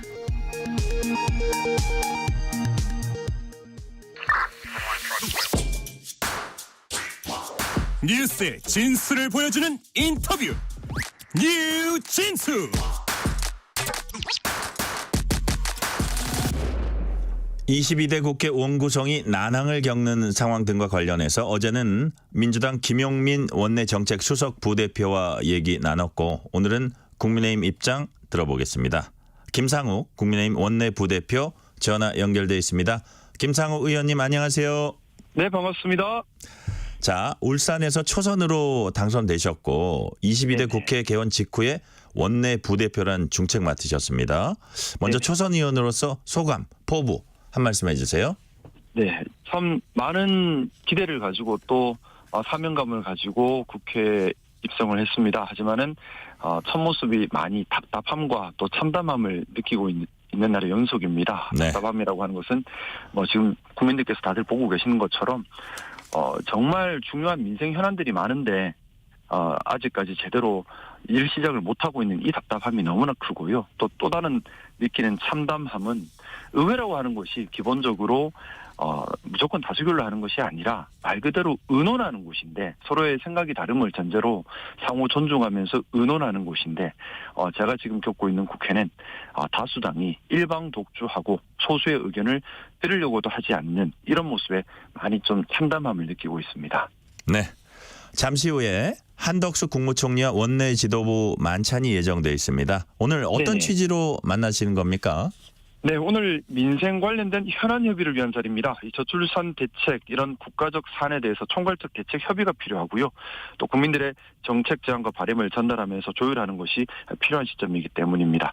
민주당의 의회 독주로 인해서 저희 국민의힘 이 상임위에 정상적으로 참여하지 못하고 있습니다. 하지만 한순간도 민생을 챙기고 국가적 사안에 대해서 대응을 게을리해서는 안 된다. 이런 것을 여당이기 때문에 누구보다도 책임감 있게 느끼고 있습니다. 그런 노력으로 이해해 주시면 감사하겠습니다. 여당의 책임감 말씀해 주셨고요. 자, 이제는 의정 갈등 얘기 좀 해볼게요. 네네. 어제 서울대병원 소속 교수들이 휴진에 돌입했고 오늘은 개원이들이 집단 휴진을 시작했습니다. 여기에 대응해서 정부는 업무 개시 명령 발령했습니다. 윤석열 대통령은 환자를 저버린 불법 행위에 엄정 대처할 수밖에 없다 이렇게 밝혔고요. 자, 의정 갈등 장기화로 국민들 걱정이 많은데 관련해서 국무총리께 어떤 내용 건의하실 생각이세요? 네, 우선 이 문제에 대해서 아마 대다수 국민들께서도 의사수가 좀 부족하다 이 부분은 느끼고 계실 겁니다. 특히 네. 지방에서는 의료원 하나 건립하려고 하더라도 이 근무할 의사를 구할 수가 없는 것이 현실입니다. 그렇기 때문에 절대적인 의사수 증원은 반드시 있어야 될 것 같고요. 다만 이 진행 과정에서 간담회나 공청회나 이런 부분들 또 의료계에 충분히 의견 수렴하는 과정은 부족했던 것 같습니다. 그 부분은 차후에는 반드시 개선돼야 할 그런 절차적 부족함이 아니었나 개인적으로 생각을 가지고 있고요. 또 의사수 증원에 대해서 수가 조율이나 여러 가지 논의도 함께 진행돼야 되는데 이 부분에 대해서도 더 많은 지혜가 필요할 것 같습니다. 이런 좀 세심한 절차적 배려의 모자람 때문에 아마 의료계의 반발이 크지 않나 이런 개인적 생각을 좀 가지고 있고요. 의료계가 지금 의대 정원 백지화 주장하고 있지만 현실적으로는 불가능합니다. 또 국민들의 바람과 미래 세대를 위한 준비에도 맞지 않고요. 중요한 것은 어떻게 하면 증원한 학생들을 잘 교육할 수 있을지 또 어떻게 하면 의료 수가 조율 등 재반 부속 문제를 잘 해결해 나갈지 또 어떻게 하면 국민들이 의료 불안을 느끼지 않을 정도로 충분하고도 효율적인 의료 시스템을 구축할지 이런 고민이 지금 필요한 때라고 생각합니다. 지금 너무 대결 국면으로 가고 있는데요. 바람이 있다면 의료계에서 좀 전향적인 태도 변화가 있기를 바라고요.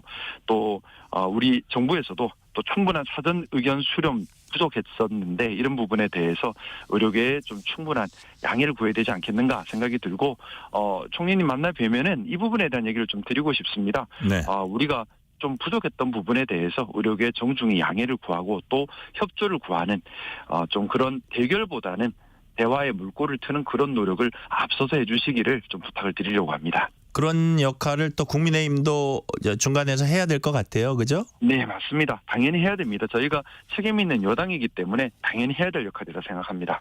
네. 자, 이번에 국회 상황 짚어보겠습니다. 오늘 국회 과방위는 야당 의원들만 참석한 가운데 방송 3+1법 그러니까 방송법, 방송문화진흥회법, 한국교육방송공사법, 방송통신위원회 설치법 개정안 단독으로 의결했습니다.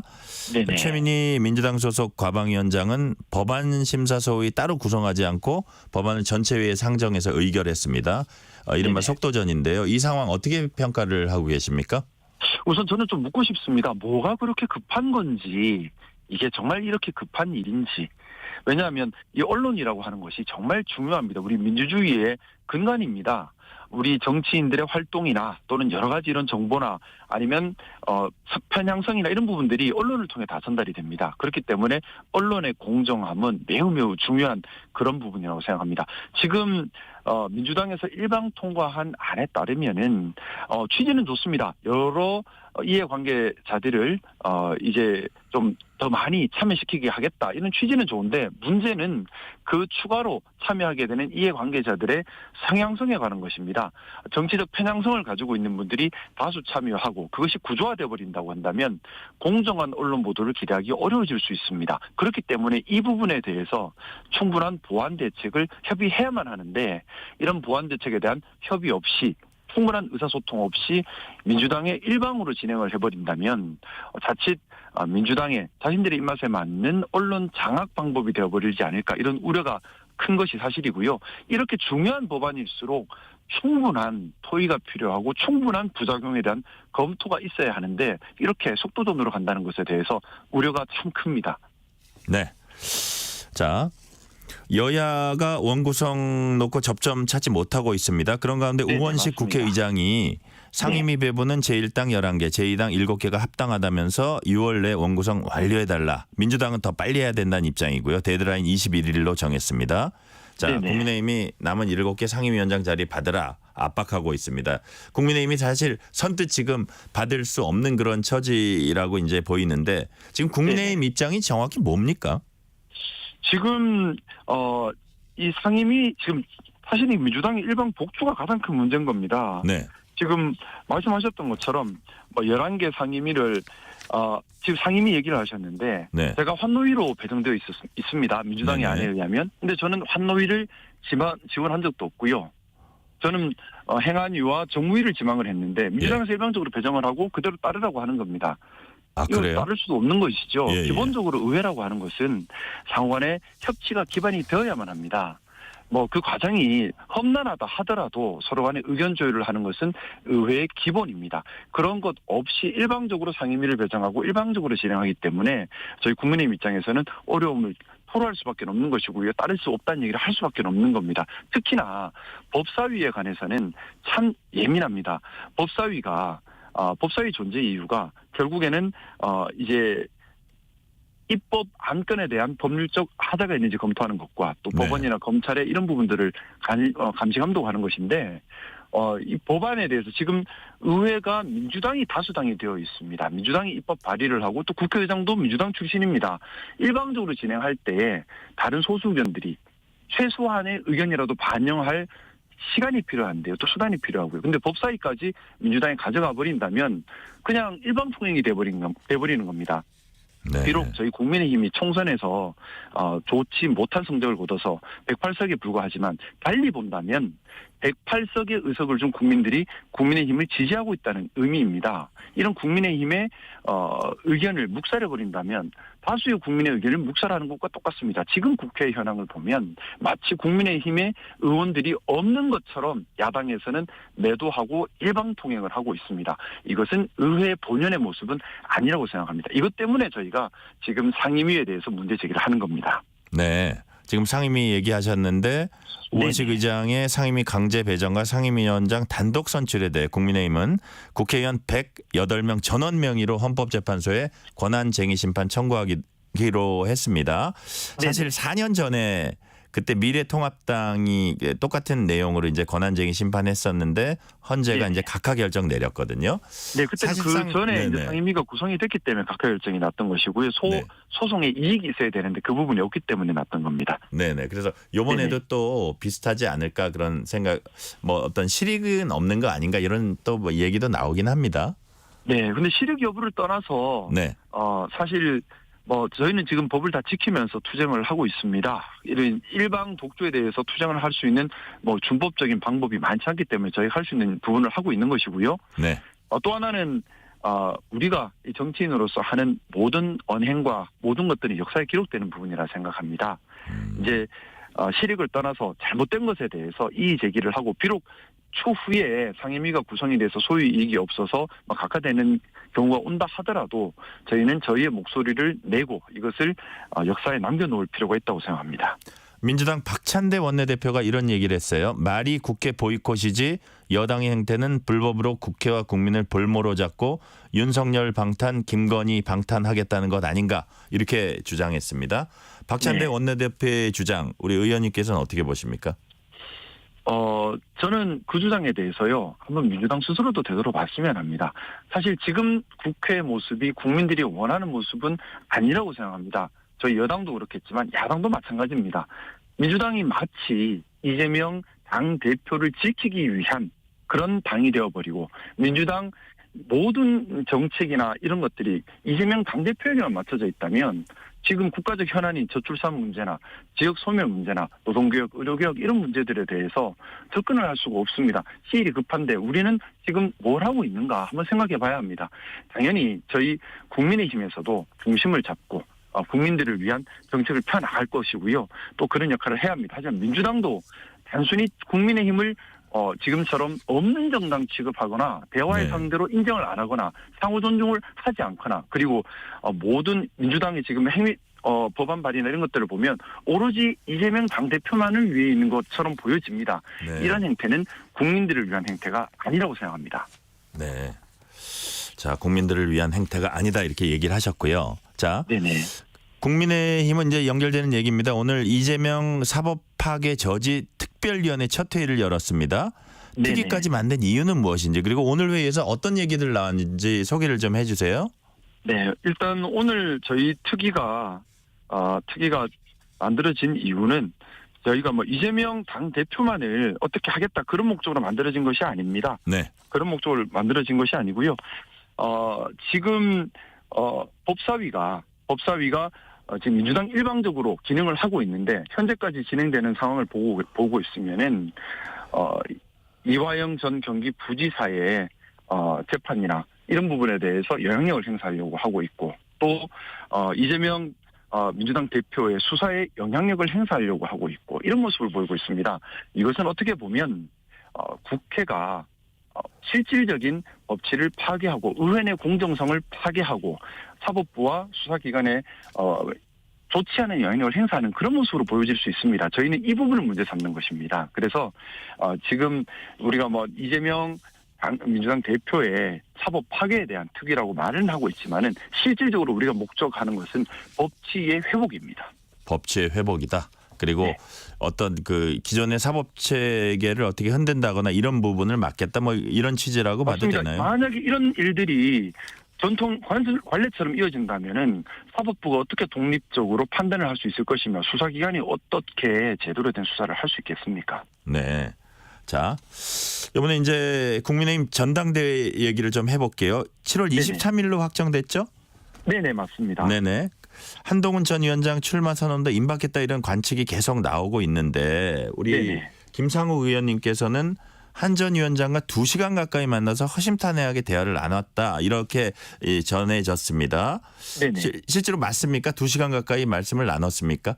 네, 좋은 말씀 편하게 많이 나눴습니다. 예, 둘이서요?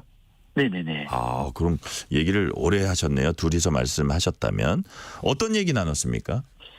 전반적인 나라 걱정을 많이 하고 계십니다. 네. 이제 지금 22대 국회가 시작이 되었는데도 불구하고 현안 너무나 많은 산적한 현안이 있음에도 지금 경쟁에 파묻혀 있는 상황이지 않습니까? 네. 거기에 대한 우려를 많이 말씀을 하셨고요. 또 이제 향후 있을 당 대표 선출에 대해서도 고심이 많으신 것으로 알고 그런 얘기들도 좀 듣기도 했고 또 편하게 이런저런 얘기를 많이 나눴습니다. 지난 총선에 대한 국민의 바람이 무엇이었는지 이런 부분에 대한 얘기를 나눴고요. 지금 당 대표 고심이 많았다고 이제 말씀을 하셨는데 이게 대화 나눈 시점이 언제쯤이었죠? 이게? 지난주였습니다. 지난주요? 한 일주일 정도밖에 안 된 일이고. 네네. 우리 김상우 의원님이 보시기에는 이제 고민이 많다 얘기는 하셨지만 이게 어느 쪽으로 기운 것 같습니까? 출마? 불출마? 출마? 어느 쪽이요? 사실 이 부분은 제가 드릴 말씀이 아니라 한동훈 비대위원장님께서 공식화하셔야 될 부분이기 때문에 제가 섣불리 출마다 불출마다 얘기하는 것은 무례한 일인 것 같고요. 다만 개인적인 생각으로는 우리 당에 정말 유능한 당대표 잠재주자들이 많이들 계십니다. 많이들 계신데 지금 일각에서는 어대한이다 이런 식으로 얘기를 하면서 좀 방향을 특정지어 잡아가려는 경향성도 있는 것 같습니다. 그것은 당내 경쟁을 놓고 볼 때는 좋은 부분은 아닌 것 같고요. 한동훈 비대위원장님도 우리 당의 아주 중요한 귀한 자산입니다. 그리고 지금 이 난국을 돌파해 나갈 또 충분한 역량을 갖추신 분이고요. 이 공정한 경쟁을 통해서 이 당대표 경쟁에서 다양한 목소리들이 반영될 수 있는 그런 기회가 되었으면 하는 개인적인 바람이 있습니다. 네.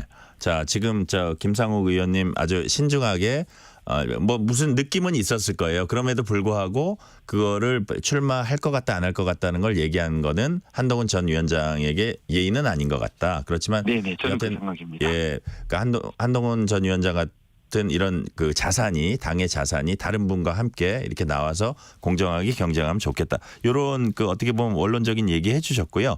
자, 네. 아까 뭐 당대표 고민이 많은 것 같다. 그다음에 뭐 지금 현 정쟁이나 전국 상황 우려 걱정이 많은 것 같다 말씀하셨는데 좀 인상에 남는 어떤 한마디는 기억나는 거 없습니까? 인상에 남는 한마디라고 하시면은 네. 글쎄요, 사실 나눴던 얘기들이 네네.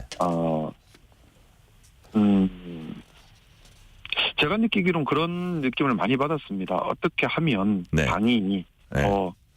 좋은 방향으로 나갈까? 그리고 지금 윤석열 정부가 크고 작은 어려움을 겪고 있는데 어떻게 하면 성공한 정부로 남게 할 것인가? 또 우리 당이 어떻게 하면 국민의 지지를 더 받을 수 있을 것인가? 이런 부분에 대한 여러 가지 고민을 얘기를 하셨고 또 연구하고 있다는 느낌을 받았고요. 그런 부분들이 저는 참 좋게 보였습니다. 네. 자, 당내에선 총선 패배 책임이 있고 원외 인사인 한 전 위원장으로 한계가 있다 이런 지적을 하는 분들도 있고요. 네네. 김기현 의원은 실패한 리더십이 아닌 참신한 리더십을 세워야 한다 이런 말도 했고 같은 울산 지역구네요.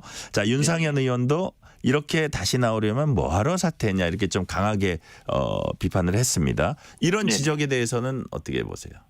저는 뭐 필요한 얘기들을 하고 있는 것이라 생각합니다. 가장 위험한 것이 다른 이견이 없고 견제가 없는 것이 가장 위험한 것이거든요. 근데 우리 네네. 당 내에서 다양한 주자들이 경쟁을 하고 다양한 검증의 이야기들이 나오는 것은 우리 당이 아주 건강하다 이런 부분의 반증이라고 생각합니다. 특히 한 전 위원장 앞으로는 뭐 저 개인적인 생각으로는 검증의 시간을 거치시지 않겠나 생각합니다. 당대표가 되시고 안 되시고 간에 그걸 떠나서 큰 틀에서는 다 검증의 시간을 거치실 텐데요. 네. 이 당내 중진들께서 하시는 말씀도 어떻게 보면 그런 검증의 시간에 잘 검증에 임하기를 바라는 그런 의미가 아닐까라는 생각도 해봅니다. 네네. 아까 이제 뭐 어대한 얘기도 하셨는데 이런 네네. 거보다는 여하튼 공정하게 나와서 치열하게 겨루는 게 좋겠다 이런 말씀도 하셨잖아요. 그래서 네네. 여기와 관련해서 친윤계 이철규 의원은 어대한 어차피 당대표는 한동훈 이런 기류에 대해서 당원들 모욕하는 말이다. 한동훈 네네. 아니면 절대 안 된다고 여론 만드는 사람들이 있다. 네네.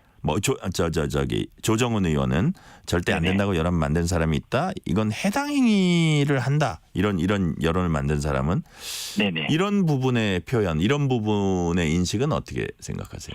말씀 올렸던 것처럼 저희 당의 능력과 포부와 또 기획을 가진 많은 잠재적인 대표 주자분들이 계십니다. 네. 그런데 이미 정해진 것처럼 해버린다면 사실은 다양한 아이디어들이 나오고 그 아이디어들 속에서 좋은 지혜로운 길을 찾을 수 있는 것을 막아버리는 것이고요. 우리 당내 다양하게 능력 있는 잠재적 대표 주자들이 계시다는 것을 무시하는 것이기 때문에 그런 취지에서 하신 말씀이 아닌가라는 생각이 들고 저는 한동훈 비대위원장님뿐만 아니라 많은 분들께서 다양한 아이디어를 당연히 내시지 않겠습니까? 대표 네. 경쟁 과정에서 그 속에서 당이 더 국민께 다가가고 더 성공한 정부를 만들기 위한 건전한 당정 관계를 만들어가는 시작점이 되지 않겠는가라는 기대를 가지고 있고요.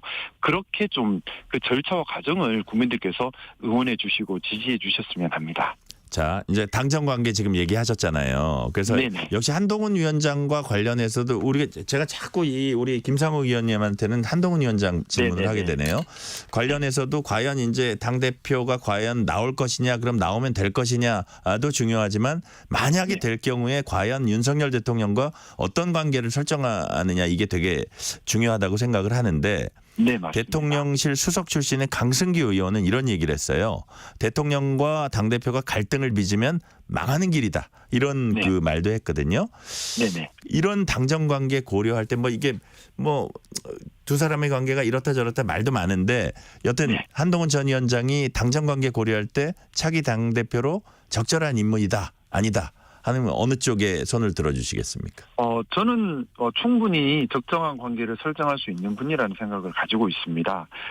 좀 상세하게 말씀을 올리자면은 강승규 의원님 하신 말씀도 틀린 말씀은 아니라고 생각합니다. 예를 들어서 대통령과 당 대표가 사적 감정이나 또는 무조건 발목 잡기나 또는 자신의 당 대표가 다음 차후 행보를 노리고서 무조건 대통령과 구별짓게만 나선다면 결국에는 정부 실패로 이어질 것이고 이것은 여당의 책임이 되기 때문에 좋지 않은 모습일 것입니다. 하지만 그것이 아니라 정부가 항상 잘하는 것만은 아니지 않습니까?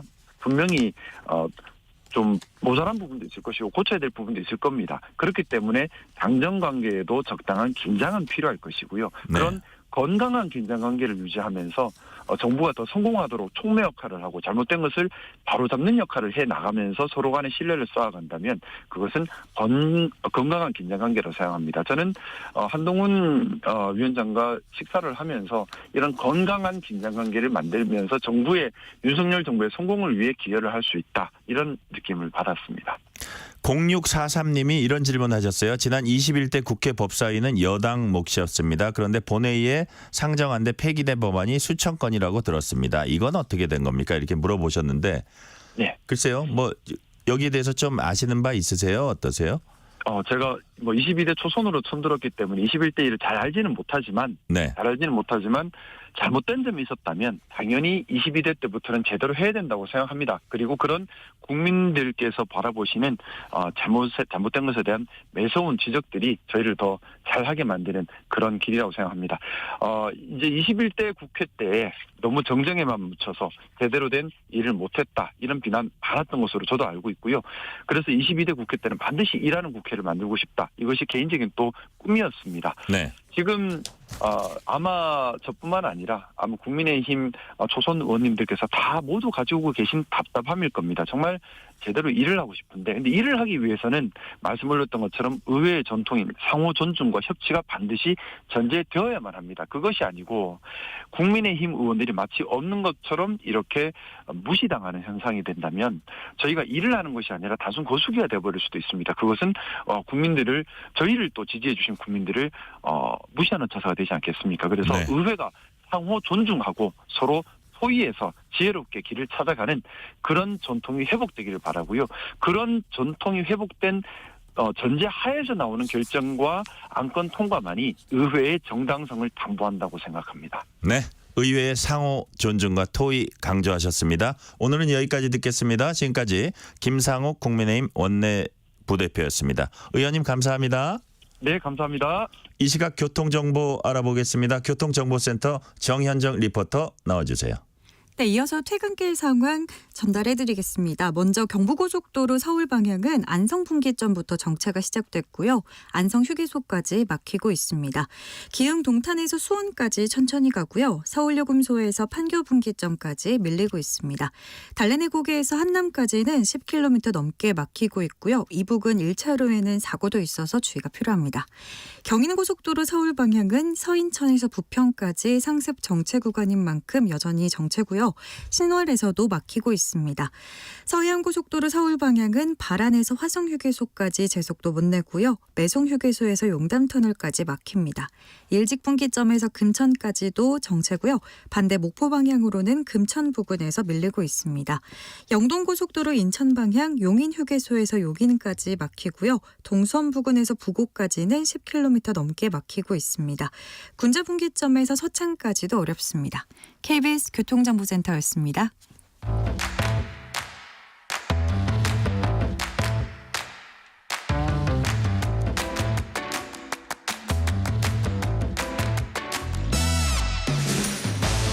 파고 또 파고 골라서 엄선한 뉴스만 전해드립니다. 파파뉴 코너 오늘은 국민일보 김윤아 기자 나오셨습니다. 김 기자님. 어서 오세요. 네, 안녕하세요.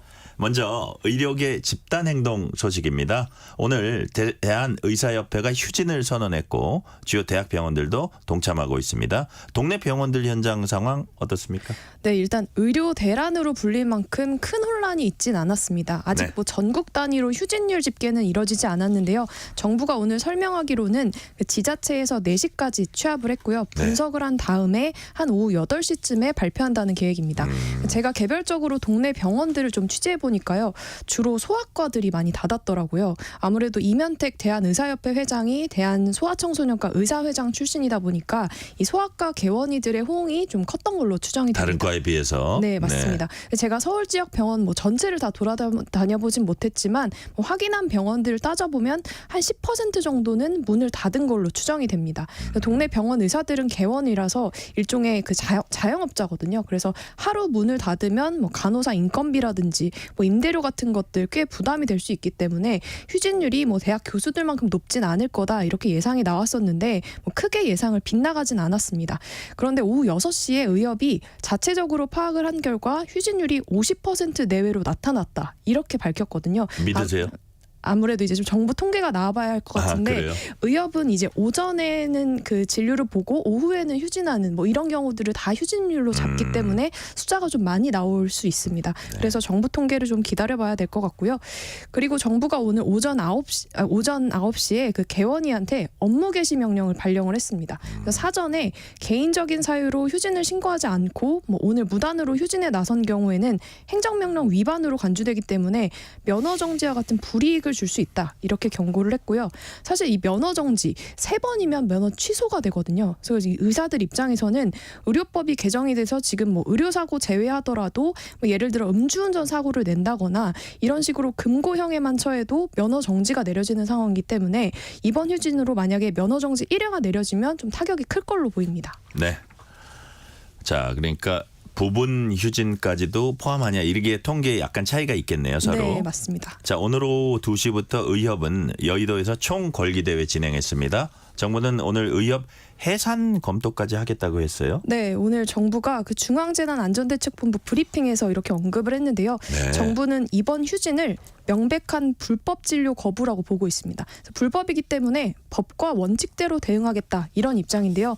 그러면서 이런 불법적인 상황이 계속되고 또 확산이 돼서 의료 이용에 큰 불편을 초래하게 되면 의사협회에 대해서 조치를 할 수 있다 이렇게 언급을 했고요.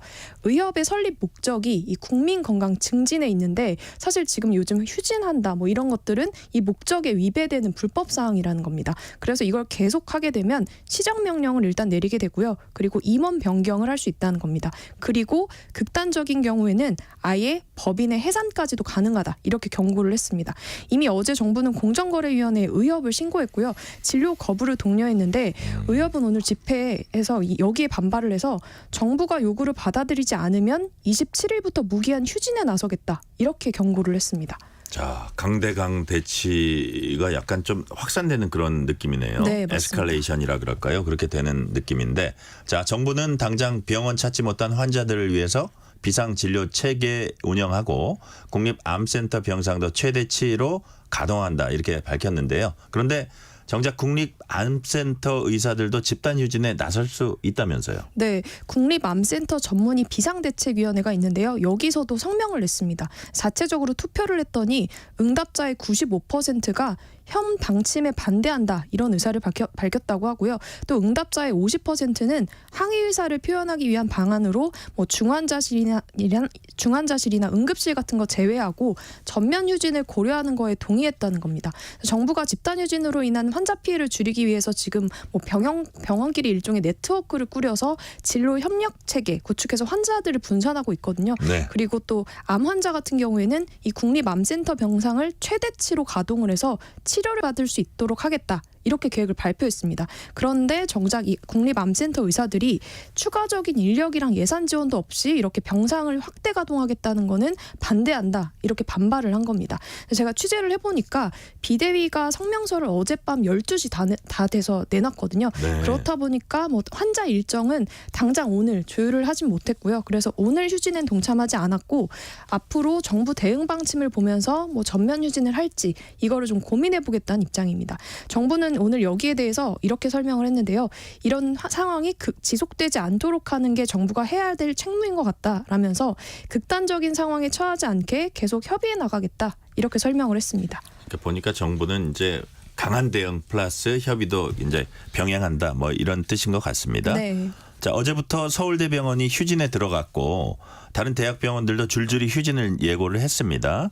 오늘 동참한 대학병원 상황은 어땠는지 좀 거기 설명을 해주세요. 네, 일단 어제 서울대병원의 경우에는 진료가 27% 정도 줄었고요. 수술도 23% 정도 줄어든 걸로 파악이 됐습니다. 병원이 자체적으로 파악을 한 건데요. 오늘은 서울 아산병원을 비롯해서 대형 병원들도 휴진에 동참을 했습니다. 네. 자, 아산병원 BDA 측은 이 수술 건수가 일주일 전하고 비교해서 한 절반 정도 줄었다 이렇게 설명을 했는데요. 그런데 정작 병원 측은 아니다. 예약된 환자도 평소 수준과 큰 차이가 없고 또 예정된 수술도 그대로 진행되고 있다. 이렇게 설명을 했습니다. 서울 성모병원도 외래 진료가 40%가량 줄었다. 이렇게 비대위가 설명을 했는데 여기도 정작 병원에서는 휴진율이 한 5에서 10% 수준에 불과하다. 이렇게 설명을 했습니다. 그러니까 애초에 진료가 있는 의사들을 기준으로 봐야 하기 때문에 이렇게 휴진율을 매기는데 좀 차이가 발생한다라는 설명입니다. 네. 지금부터는 푸틴의 방북에 대해서 얘기를 나눠보겠습니다. 블라디미르 푸틴 러시아 대통령이 오늘과 내일 평양을 방문합니다. 일정이 공개됐습니까? 네, 우선 푸틴 대통령이 김정은 북한 국무위원장하고 정상회담을 진행할 걸로 보이고요. 네. 오늘 저녁에 평양에 도착할 예정인데 주요 일정은 아마 내일 이뤄질 예정입니다. 푸틴 대통령이 북한 땅을 밟는 건 2000년 이후 24년 만이고요. 크렘린궁에서 밝힌 일정 보면 이 공식 환영식을 한 다음에 회담을 확대 형식 그리고 비공개 회담 이런 식으로 좀 다양하게 진행한다고 합니다. 회담과 별도로 1대1로 산책하고 다도도 하는 형식으로 독대를 할 걸로 정해졌고요. 차를 마신다는 거예요? 네, 맞습니다. 네. 또 공영 관람도 할 예정입니다. 그래서 회담 후에 푸틴 대통령하고 김 위원장이 공동 문서에 서명을 하고 이걸 언론에 발표할 예정인데요. 아무래도 여기에 계속 관심이 쏠립니다. 그래서 방금 전에 러시아 언론이 푸틴 대통령이 대통령령으로 이 러시아와 북한의 포괄적 전략 동반자 관계 협정을 체결하자는 그 러시아 외무부 제안을 수락했다 이렇게 보도를 했습니다. 네. 그래서 정상회담 뒤에 이 협정에 서명을 할 걸로 보이고요.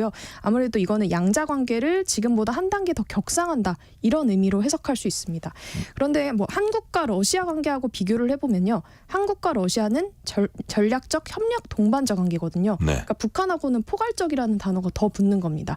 그런데 이렇게 단어가 하나 더 붙게 되는 거라서 그렇다면 한국보다 더 격이 높아지는 건가 이렇게 생각하실 수도 있는데, 근데 그게 단순하진 않습니다. 꼭 그렇지는 않다는 얘기예요? 네, 맞습니다. 그러니까 러시아는 예전부터 필요할 때마다 이런 수식어를 좀 자유자재로 붙여왔었거든요. 그래서 예를 들어서 설명을 해드리면 인도하고는 특별하고 특권적인 전략적 동반자 관계 이렇게 부르고 있습니다.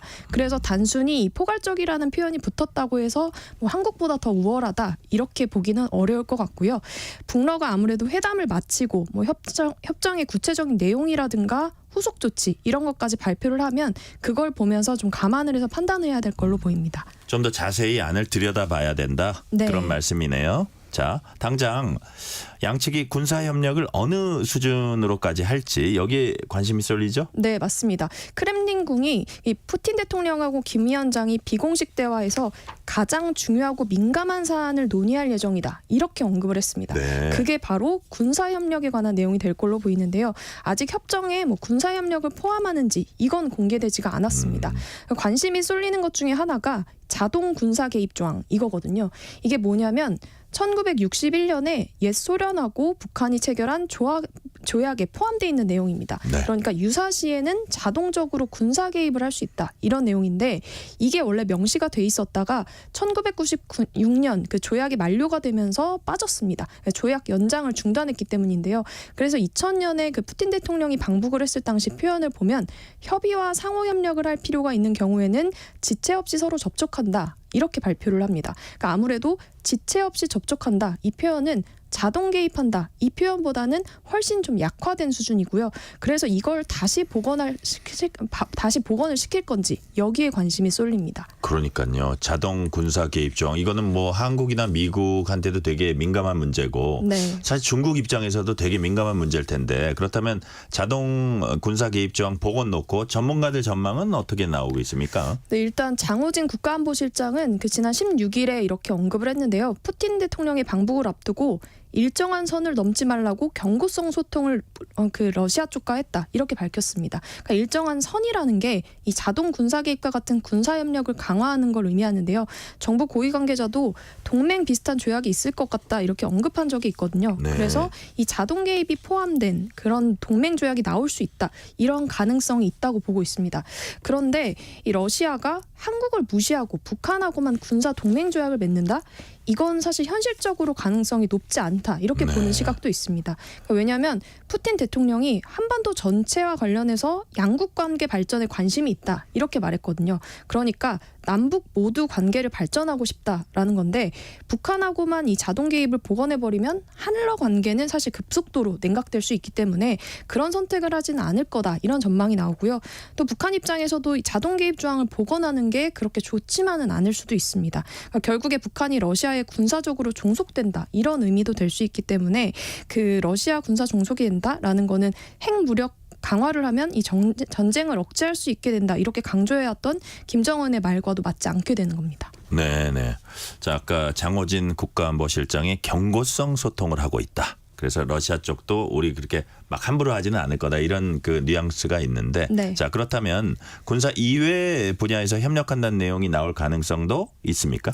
네, 아무래도 경제 분야에서 협력할 가능성이 높은데요. 네. 일단 북한 에너지 부족 문제가 지금 심각하거든요. 그렇다 보니까 러시아가 천연가스나 원유를 제공하는 방식으로 이 경제 분야 협력에 나설 수가 있습니다.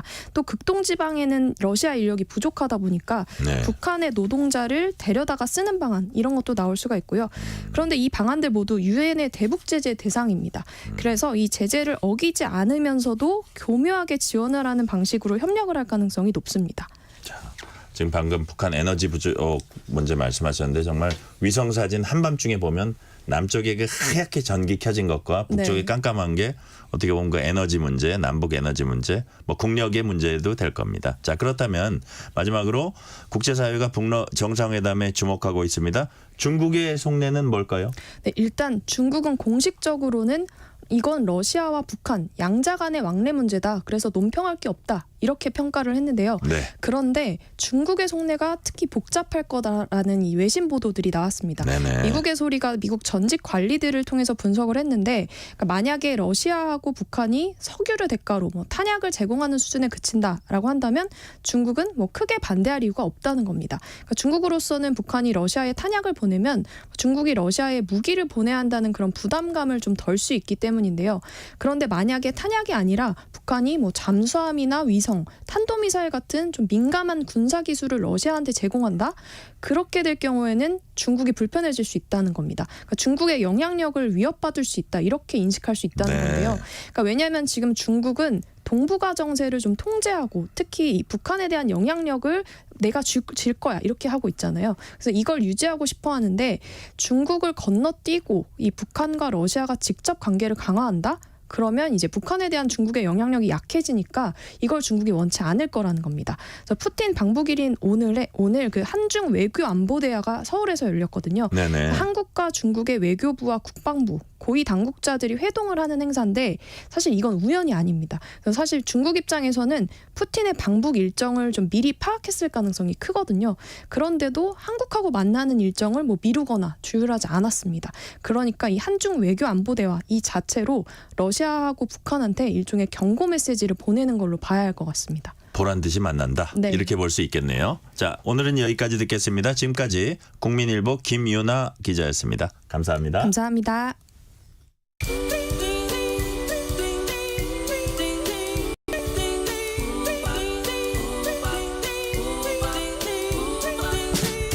오늘 하루 뉴스를 정리해주는 다정한 편지 한 통. KBS 1라디오 뉴스레터 K.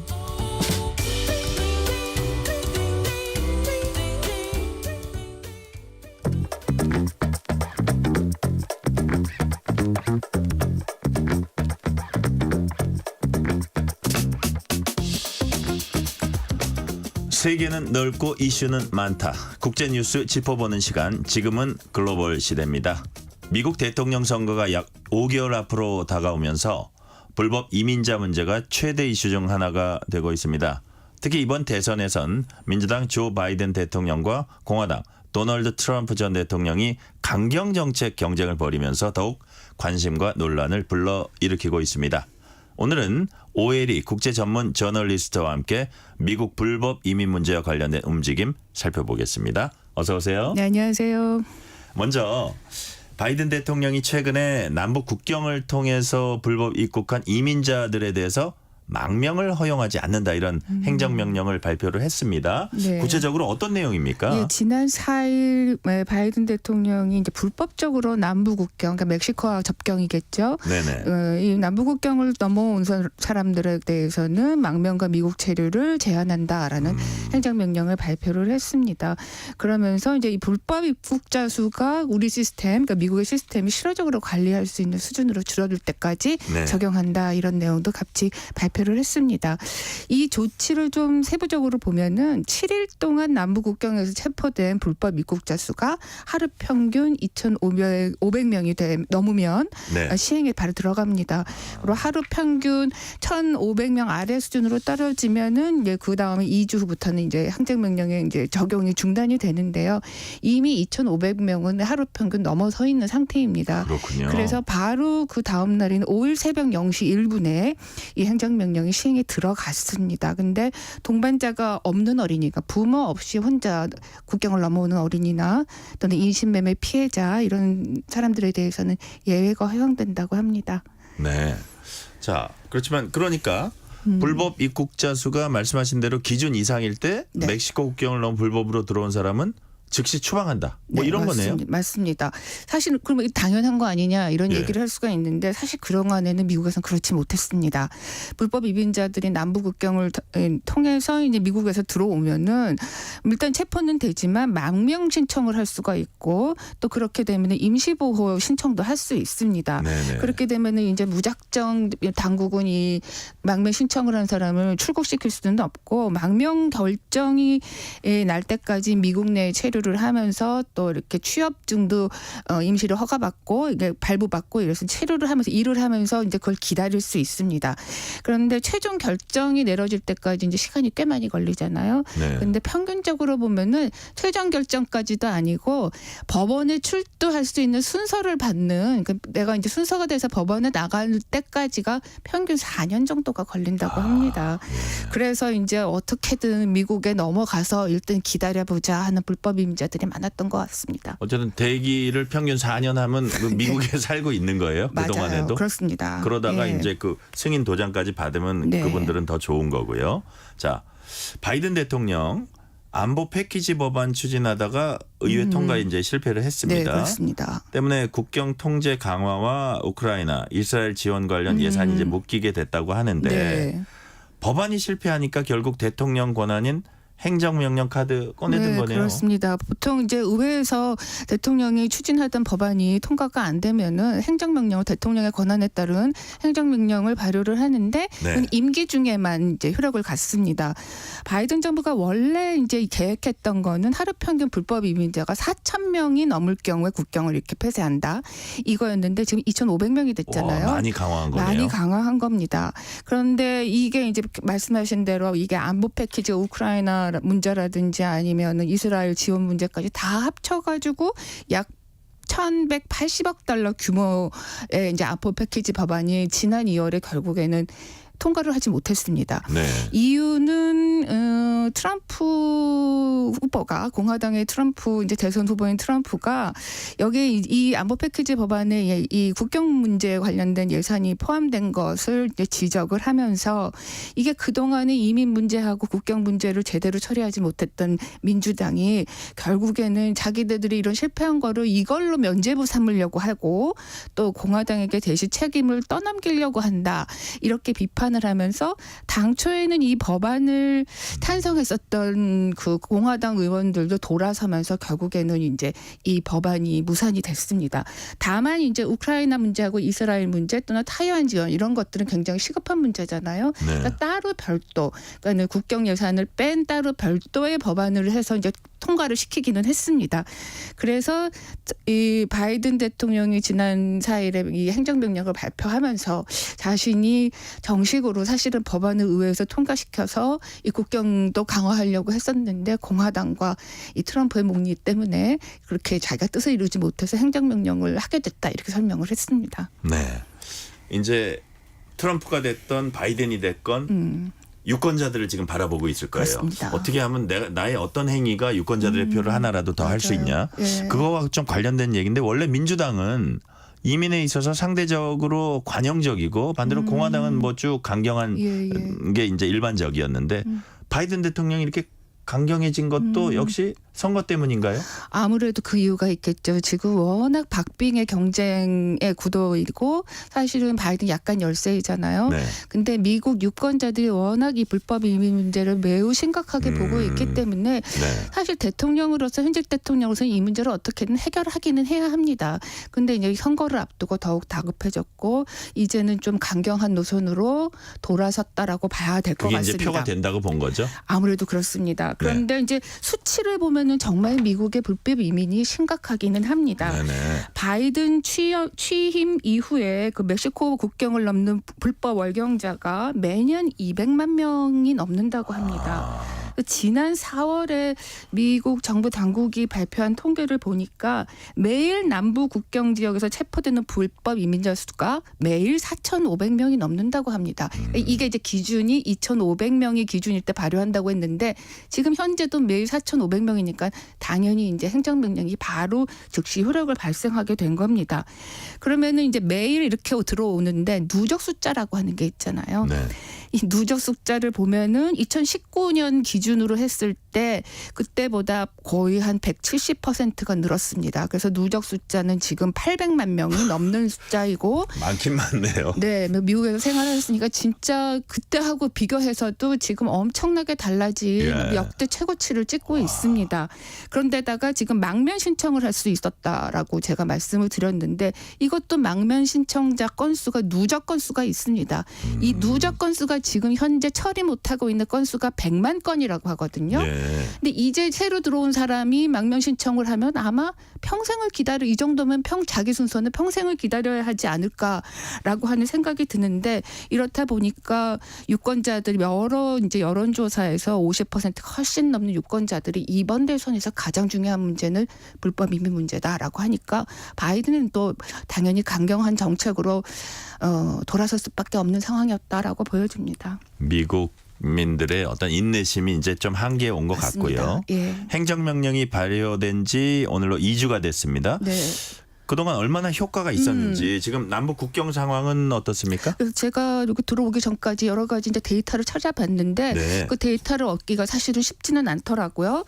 그래서 미국 언론들이 보도한 내용을 이제 전해드리면은 행정명령이 발효된 지 2주 정도가 됐는데 사실 줄어들긴 줄어들었다고 합니다. 지금 매일 4,500명 정도 수준이었다고 하는데 그거보다 한 25% 정도가 줄었다고 합니다. 그런데 이제 행정명령에 따르면 이 불법 연경자들을 자신이 이제 본국으로 보내야 합니다. 자기가 원래 살던 나라로 뭐 예를 들면 여러 중남미 국가에서 왔기 때문에 그 나라를 보내야 되는데 사실 그러려면 예산도 들고 또 시간도 들고 그래서 일단은 멕시코로 다 내보내고 있다라고 합니다. 그럼 100% 다 내보내느냐는 또 그것도 아닌 것 같습니다. 현장에서는 약간 좀 손발이 안 맞는 것 같아요. 이것도 역시 예산 문제입니다. 일단 불법 열경자들이 들어오면 이 사람을 합법적으로 망명 허가를 할 만한 사람인가 아닌가를 거기 현장에서 판가름을 해야 되는데 그러기에는 인력도 부족하고 일단은 잠시라도 수용을 해야 되는데 시설도 부족하고 이러려면 예산이 들어가는데 지금 예산은 없고 일단은 풀어준다는 거죠. 그래서 실질적으로는 행정명령이 지금 발효가 되고 있지만 그냥 풀려져서 미국으로 들어오는 불법 이민자도 여전히 꽤 많다라고 보도를 하고 있습니다. 그런 것도 다 알고 올 거예요. 그렇죠? 글쎄요. 워낙 정보를 잘 알고 있지 않을까요? 그러니까요. 예. 자, 근데 행정명령 말씀하셨지만 이런 결정들이 지금 한국에서 합법적으로 미국 이민 계획하시는 분들한테도 영향이 좀 있을 수 있을까요? 사실 미국 이민 문제 참 복잡한 문제입니다. 제가 여기서 이번 행정명령 때문에 뭐 합법적으로 이민하시려고 하시는 분이 어떤 영향을 미칠 것인지는 좀 제가 단적으로 말씀을 드리기는 좀 어렵고 다만 미국 사회 전체적인 분위기가 이민에 대한 여러 가지 조건들을 강화하고 있고 또 불법 이민뿐만 아니라 그렇기 때문에 이민의 문은 조금씩 좀 더 이전에 비해서는 좀 더 좁아지지 않을까라는 생각이 들기도 합니다. 네, 직접적인 영향은 아니지만 간접적으로는 영향받을 수 있다 네. 말씀하셨고 지금 이제 바이든이 진행 중인 행정명령 같은 경우는 사실 이거 트럼프의 트레이드 마크인데 네. 이번 행정명령에 대한 트럼프 반응은 어떻습니까? 한마디로 쇼다 이렇게 반응을 보였습니다. 너무 약하다? 예, 뭐 4년 동안 뭐 계속 실패를 하더니 이제 예. 와서 뭐 뭔가를 하려고 하는 척을 한다, 쇼를 한다 이런 반응을 보였습니다. 근데 트럼프의 이제 그러면은 뭐 본인의 공약은 뭐냐라고 할까 볼 때 자신이 이제 11월 대선에서 승리해서 재집권을 하면 불법 이민자 100만 명 이상을 매년 추방하겠다 이렇게 발표했고요. 또 국가방위군, 지역경찰이 지금 이민 단속권이 사실 없거든요. 네. 그쪽에도 이민 단속할 수 있는 권한을 부여하고 또 출생 시민권제를 폐지하겠다. 이렇게 공약을 걸고 있어요. 출생 시민권제는 뭐 월경 출산, 뭐 미국에서 원정 출산 이런 것들 얘기가 있잖아요. 그래서 일단은 부모가 출생 시민권 그건 사실 미국의 기본인데요, 그죠? 그렇습니다. 예. 미국에서 이제 미국 시민권자가 아니어도 현지에서 아이를 낳으면은 이제 그 아이를 뭐 이렇게 해서 다시 또 부모도 합법적으로 이제 이민을 할 수 있는 이런 길들이 있었는데 본인은 이것을 폐지하겠다 이렇게 공약을 내건 상태입니다. 이 행정명령 바이든이 이렇게 좀 강경책으로 선회를 하면서 사실 진보 진영에서는 상당히 이제 비판 목소리가 높고 네. 이미 시민자유연맹이 이게 헌법의 정신과 어긋난다라고 바이든 대통령을 상대로 소송을 제기했습니다. 지난 12일에 이 소송을 제기했는데 또 하나는 바이든 대통령이 이르면 우리 시간으로 오늘 밤 내일 새벽에 또 하나의 행정명령을 내리는데 네. 10년 이상 미국에서 이제 불법 체류를 했는데 그 합법적인 그 시민권을 가진 미국인과 결혼을 했는데 그 여러 가지 뭐 적법한 서류는 못 갖추고 10년 네. 이상 사는 사람에게는 임시적으로 체류 신분을 부여하겠다 행정명령을 내렸는데 아마도 민주당 자신의 어떤 기본적인 텃밭 표심을 얻었던 민주당의 기본적인 사람들이 이걸 비판해서 이렇게 이탈하는 표를 막기 위해서 어떤 균형을 잡기 위해서 이런 행정명령도 내리는 게 아닌가라는 분석도 나옵니다. 이 혜택을 보는 사람이 무려 약 80만 명 정도가 될 걸로 예상하는데 네. 뭐 오바마 정부 이후에 최대 규모가 될 거라고 하는 분석이 나오고 있습니다. 네. 자, 오늘 27일에는 첫 TV 토론이 예정돼 있는데 네. 오늘 저희가 다룬 불법 이민 문제도 첫 TV 토론에서 주요한 쟁점이 될 것으로 보입니다. 오늘 말씀은 여기까지 듣겠습니다. 지금까지 오혜리 국제 전문 저널리스트였습니다. 감사합니다. 네, 감사합니다. 3993님이요. 퇴근 시간에 듣는 뉴스레터 K. 숨가쁘게 달려온 하루의 핵심을 꼭꼭 짚어주시네요. 정보 홍수 속에서 중심을 잡아주는 길잡이 같아요. 정말 감사합니다. 더욱더 다채롭게 열심히 하겠습니다. 감사합니다. 오늘 뉴스레터 K는 여기까지입니다. 미국의 난민 문제 마지막 코너에서 다뤄봤는데요. 지난해 공개된 영화 더 스위머스에서도 시리아 출신의 난민 두 자매가 나옵니다. 전쟁으로 황폐해진 시리아를 떠나서 천신만고 여정을 떠난 자매. 생존을 위해 헤엄친 끝에 2016년 리우 올림픽에 출전한 첫 번째 난민팀 선수가 됐습니다. 이 수영 선수 자매의 실화를 다룬 영화 더 스위머스의 OST 시아의 언스타퍼블 함께 들으며 마무리하겠습니다. 커피 쿠폰 받으실 분들은 뉴스레터 K 홈페이지 확인해 주시고요. 오늘도 함께해 주신 청취자 여러분 진심으로 감사드립니다. 지금까지 뉴스레터 K 전종철입니다.